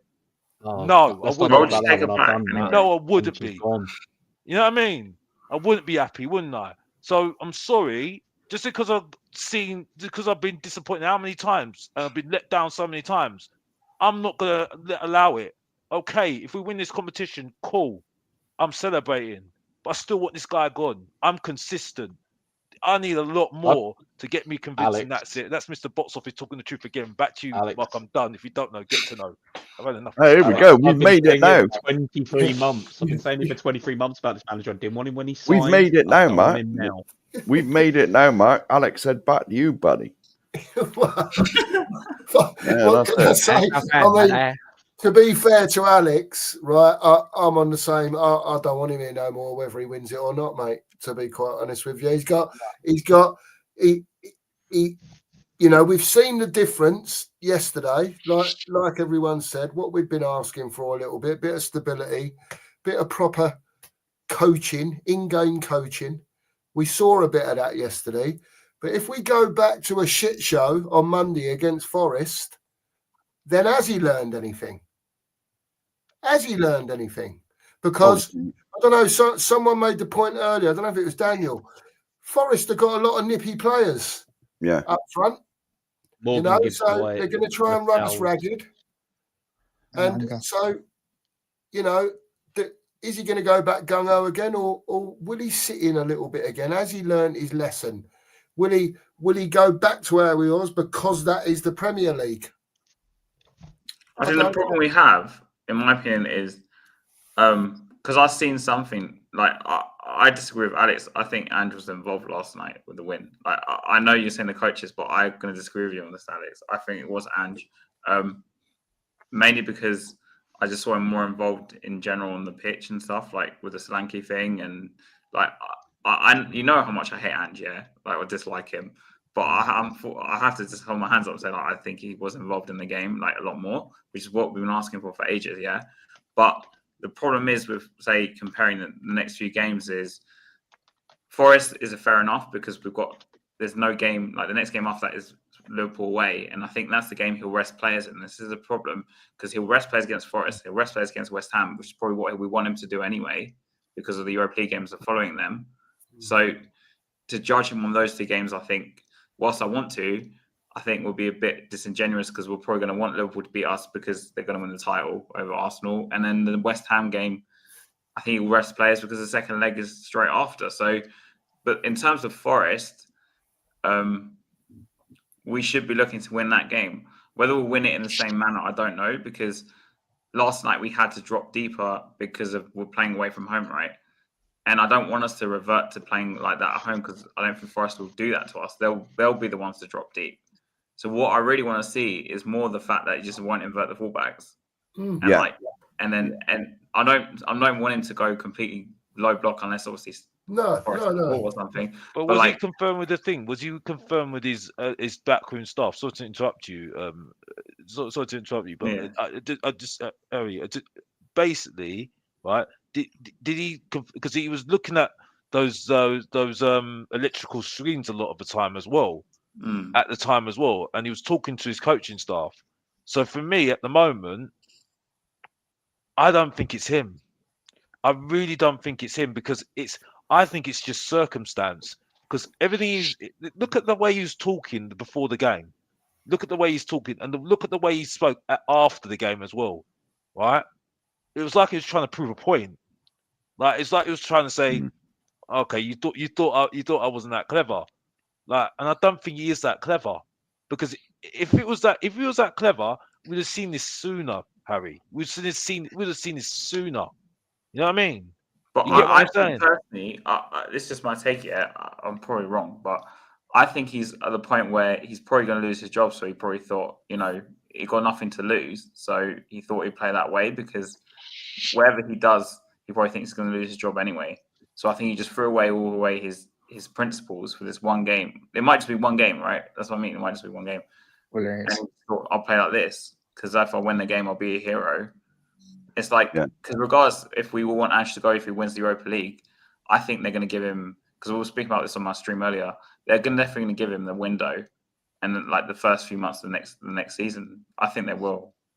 Sava summed it up on his show. Summed it up on his show earlier in the press conference afterwards, where he says, "Oh, you're gonna have to put up with me now for a bit longer." Yeah. Right? That's why I call him a troll. Right? If he'd have said, "Right, it was a great win tonight. No, this is what we've been working toward. This one is for the fans that have come over to Germany." Blah blah blah blah blah. That's all he had to say. But no, you got to put up with me for a bit more now. You know what I mean? What sort of attitude's that? You know? I think he has like it's like a YouTube account, a Twitter account. Like, because the fact that some of the stuff he said, it's like he's been watching the streams, bro. Like he's been reading X. Like, I'm serious. I said that on Savage yesterday. Told him something. The club have told him what they're saying about him online, because that's the only way I can see him making these comments. Like, I'm not joking. Like, I do think he could have one. I've got to be honest. Listen, I'm as Ange out as everyone else. But as much as we're quick to criticise when he's doing badly, and he has been for pretty much 2 years, we have to praise when he does well. And last night, I thought he got it bang on. Doesn't mean I want him to stay. I would do that, and I'll say, yeah, he did well, because I think there were certain things that he had to deal with. He did well with the crowd. You know what I mean? Doing it away from home, Nige.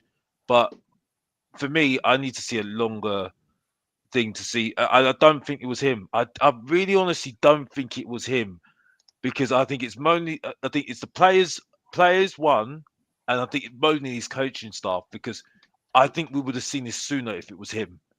I honestly do think, because it's just coincidence this all happened, and also the fact that we didn't let in a goal. If we let in a goal, I think the mask would have come out this team completely, because then we would have come out, and our attack was absolutely useless. Let's be honest here, useless, right? Useless. I mean, Nigel, I hear your point now. I hear your point, because lots of people are saying it. And like, you know what I mean? Like, make yourself known. Fair enough, cool. But for me, I need more evidence, because I think this guy is such a troll. It's unbelievable. I'm not. Listen, maybe I'm being a bit naughty here. You know what I mean? Because this is what Mr. Watson is. You know what I mean? Just, you know, say it. But like, he is a troll. He's a proper troll. Honestly, he's trolling us. Like, honestly, the way like you can see it. Like, it's like he's got a twinkle in his eye. It's like, yeah, you got to put up with me a little bit longer now, isn't it? Yeah. What's that all about? I think either the club have told him what's been said about him online, or he has like an X account or a YouTube account and he follows all us, like, the streams, because some of the stuff he says is kind of like a rebuttal to what we say, like, or we tweet. Like, that's what it feels like to me, anyway. Like, I think the club may have told him something. I don't know. Or maybe he has his own account. Like, I don't know. But I do think, like I said, I think it was Ange yesterday. But the problem is that this is still an exception to the rule. Like, as in, this is why everyone's so skeptical, because against Forest, he might do something that's normal, and then we might play a high line, and they might score 3 goals on the counter, and we're done. Like, that's it. So we just will see what happens, I guess. Like, we've said that about every time we beat Man City. As you guys might know, I didn't get excited. I mean, Mark will know this. After we beat City, I was just like, wait for the next one, and we bloody lost. I think was it Palace or Ipswich? I can't remember who it was. So this has happened so many times that people have every right to be skeptical. But at the same time, I can't sit here and say it wasn't Ange, because it clearly was. Like, I think, in my opinion, at least, it was that last night's on Ange. Like, he did it. And much as I don't want him to be here, like, I can't sit here and say it wasn't him. Like, I said right at the beginning, as much as we can sit here and criticise him, because I say nearly every week, when me and Mark do a show, we just, clip that one and put it in place of the next one. It'd save me and him 2 hours sitting here like moaning, you know. But you know, as much as we criticise him, when he does do well, you've got to praise him as well. You know what I mean? Alex made a comment about, like, the coaches thing, because obviously we were saying that, I can't remember if it was you or someone else, or Stell maybe was saying it, I can't remember who told me this, that he wasn't listening to the other coaches. Well, at least last night, from what Alex was saying, maybe he was. Maybe that's what I'm saying. But I'm saying, isn't that showing like he's actually, I'm not saying he is, by the way, so some sort of form of, like, change, like maybe he's realized. I don't know. I'm just trying to be like TJ earlier and trying to be like ultra positive. That's like, I'm just saying, delusional belief for like 5 minutes. This guy might change. I don't want to listen. I'm just saying it from my point of view. Like, listen, you guys can stick to your opinion. Listen, I don't mind. Listen, you lot say what you need to say. I'm fine, but it's, for me, I'm okay where I'm at the moment. You know what I mean? Because, like, either way, yesterday, even if we went out, I'm like, see you later. I was halfway out the door anyway.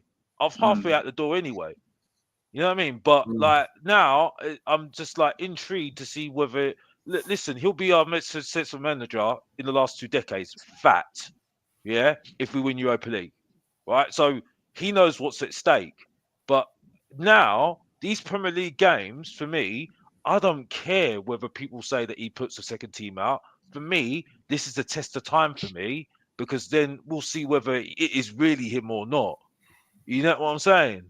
No, I agree with you. I'm just saying because now these Premier League games are important in my eyes. I'm just saying some of these games you won't be able to judge them on because they'll be just before the Europa League games. That's what I'm just trying to say. I know, I agree. They get away with it. I agree with you, but like Liverpool away, if we get a result there and they don't win the title, people are going to be annoyed. Anyway, like the West Ham game, I agree with you fully, but I still think he rest players that game because we've got the second leg straight after. So, especially the away leg, I think that's the way. For me, he's got a squad there to use. Yeah. Go, sorry, Nige. Yeah, no, I think everyone agrees with you, Alex. I think we're all like in agreement. I mean, I did 5 thumbnails last night before the game, ready for the result, and 4 of them were with Ange getting sacked because I was ready for him to go. Only one of them was a positive one. Premeditated. Yeah, you got to get ready for it. So we all agree that ready for is whether one game, one swallow doesn't make a summer, does it? So let's see what he does going forward. I still think we can. I think we've got a very good chance of winning, getting to the final now. People will say that I'm being disrespectful to Bodo Glimt. I'm not being disrespectful to Bodo Glimt. I think I think they've done us a favour going through, because for me, we should be beating them. If it was I'd sooner go there than Lazio. Huh? I'd sooner go to Norway than Lazio. Oh, 100%. Yeah, 100%. So that's why I'm sitting there saying, like, we should be beating Bodo Glimt. Yeah. It's like some people saying, we can't take. Okay, but look at where they are in the coefficients in Europe. You're telling me that we can't beat Bodo Glimt? If we can't beat Bodo Glimt, sack him right now. Sack him right after that game. Honestly, because I don't want to hear the excuses. Because like we've got a fantastic opportunity to win this competition. Fantastic. I agree, Alex. Yeah. So that's me being positive. Yeah. Clip that. Don't get used to it though. Back to you, Mark. I'm done. Excellent behaviour, Alex. Excellent behaviour. Listen, before we wrap up, one thing I just did want to comment on. We mentioned the Frankfurt fans at the Levy Bowl and the row that they made. Wouldn't you love that big shiny new 22,000 seater stand to have all our collective singing fans, fan flags, everything like that in our stadium every week? Yeah. Would that not be absolutely amazing? The noise that they made was incessant, man. I heard the Spurs fans twice. I heard the Spurs fans twice, and that was only very, very quietly. That south stand of ours could be our 12th man. Oh, yeah. We don't use it. Yeah, we don't use it. Absolutely. But I just thought I'd ask you about that because they did make some row, didn't they, again? All the way through the game. I thought they were brilliant. Brilliant. I'll tell you what, before we go, quick, we won't know how many changes there are going to be. If you don't want to give a prediction, that's fine. But will we beat Forest on Monday? 1-0 Forest. That was quick, sharp. Bloody hell. I'll go. I'm going Desmond. Draw 1-1. Desmond, yeah, I'm going 1-1. Yeah, you stole my thunder. I was going to say draw as well.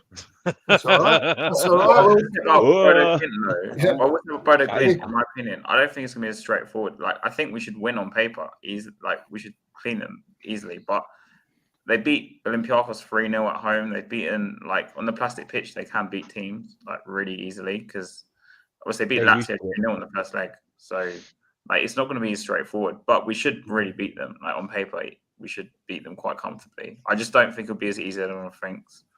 I'm just going to answer this comment from my neighbour. Those Frankfurt fans ran proper bellends. Cups and bottles. But hang on a minute. We did that when Chelsea and we had a tifo behind the goal. It was the tifo. It was screwed up bits of paper they were throwing because they had a tifo before the game. We were doing that against Chelsea, mate, because we had a tifo. Remember when their players were taking corners at the south stand end. They're getting pelted. Planes and all sorts coming down. I still remember. I know it wasn't in our league, but a player had, I think it was in Spain, a banana thrown at him. He picked it up and sat there munching it before he took the corner, then threw the rest of it back into the crowd. I can't remember what player did it. Yeah, I remember that. Yeah, picked up the banana, fucking ate it, and basically thank you, mate, and threw it back into the crowd. I was like, mate, what a legend. Yeah, I love it when players give it back, man. I love it. Yeah. Well, chaps. Anyway, you didn't hear what I said properly, as I weren't talking about Bodo Glimt. I was talking about Forest on Monday. Can we beat Forest on Monday? I want to make a point about Bodo Glimt. That's why. Was it Forest on Monday, chaps? Can we win on Monday? Sure. We can if he plays like he did last night. It depends. If he resorts to type, we're going to get torn to pieces again. There'll be holes everywhere. 2s on 4s happening. But if we play like we did last night, I don't see why we can't beat them. Forest are a bit wobbly at the moment. You know, Forest at their best are a counter-attacking side. Yeah, so we can't leave it wide open. They lost their last 2 games, I think. Yeah. Well, chaps, all right then, fair dues. We'll leave it there. Thanks everyone for coming on. Nige, thanks for coming on, mate. Make sure everyone subscribes to Nige, putting out some great content at the moment. Box Office doing the same. I know he's had a big old 3-hour show. If you haven't seen it, get back and watch it on the playback. Haz is doing the same. Subscribe to Haz. Corey, thanks for coming on, mate. We really appreciate it. Currently sticking my Man versus Fat journey up as well. So full matches of me and my team suffering at the moment because half our players are injured. Excellent. So keep an eye on that, everyone. Thank you to everyone in the chat. Make sure, please, to like and subscribe to the 2 Mark Show. Hit the notification bell. New content coming soon. And on that note, thanks again, everyone. It's a good night from me. And it's a good night from him. See you all soon. Come on, you Spurs. Come on, you Spurs.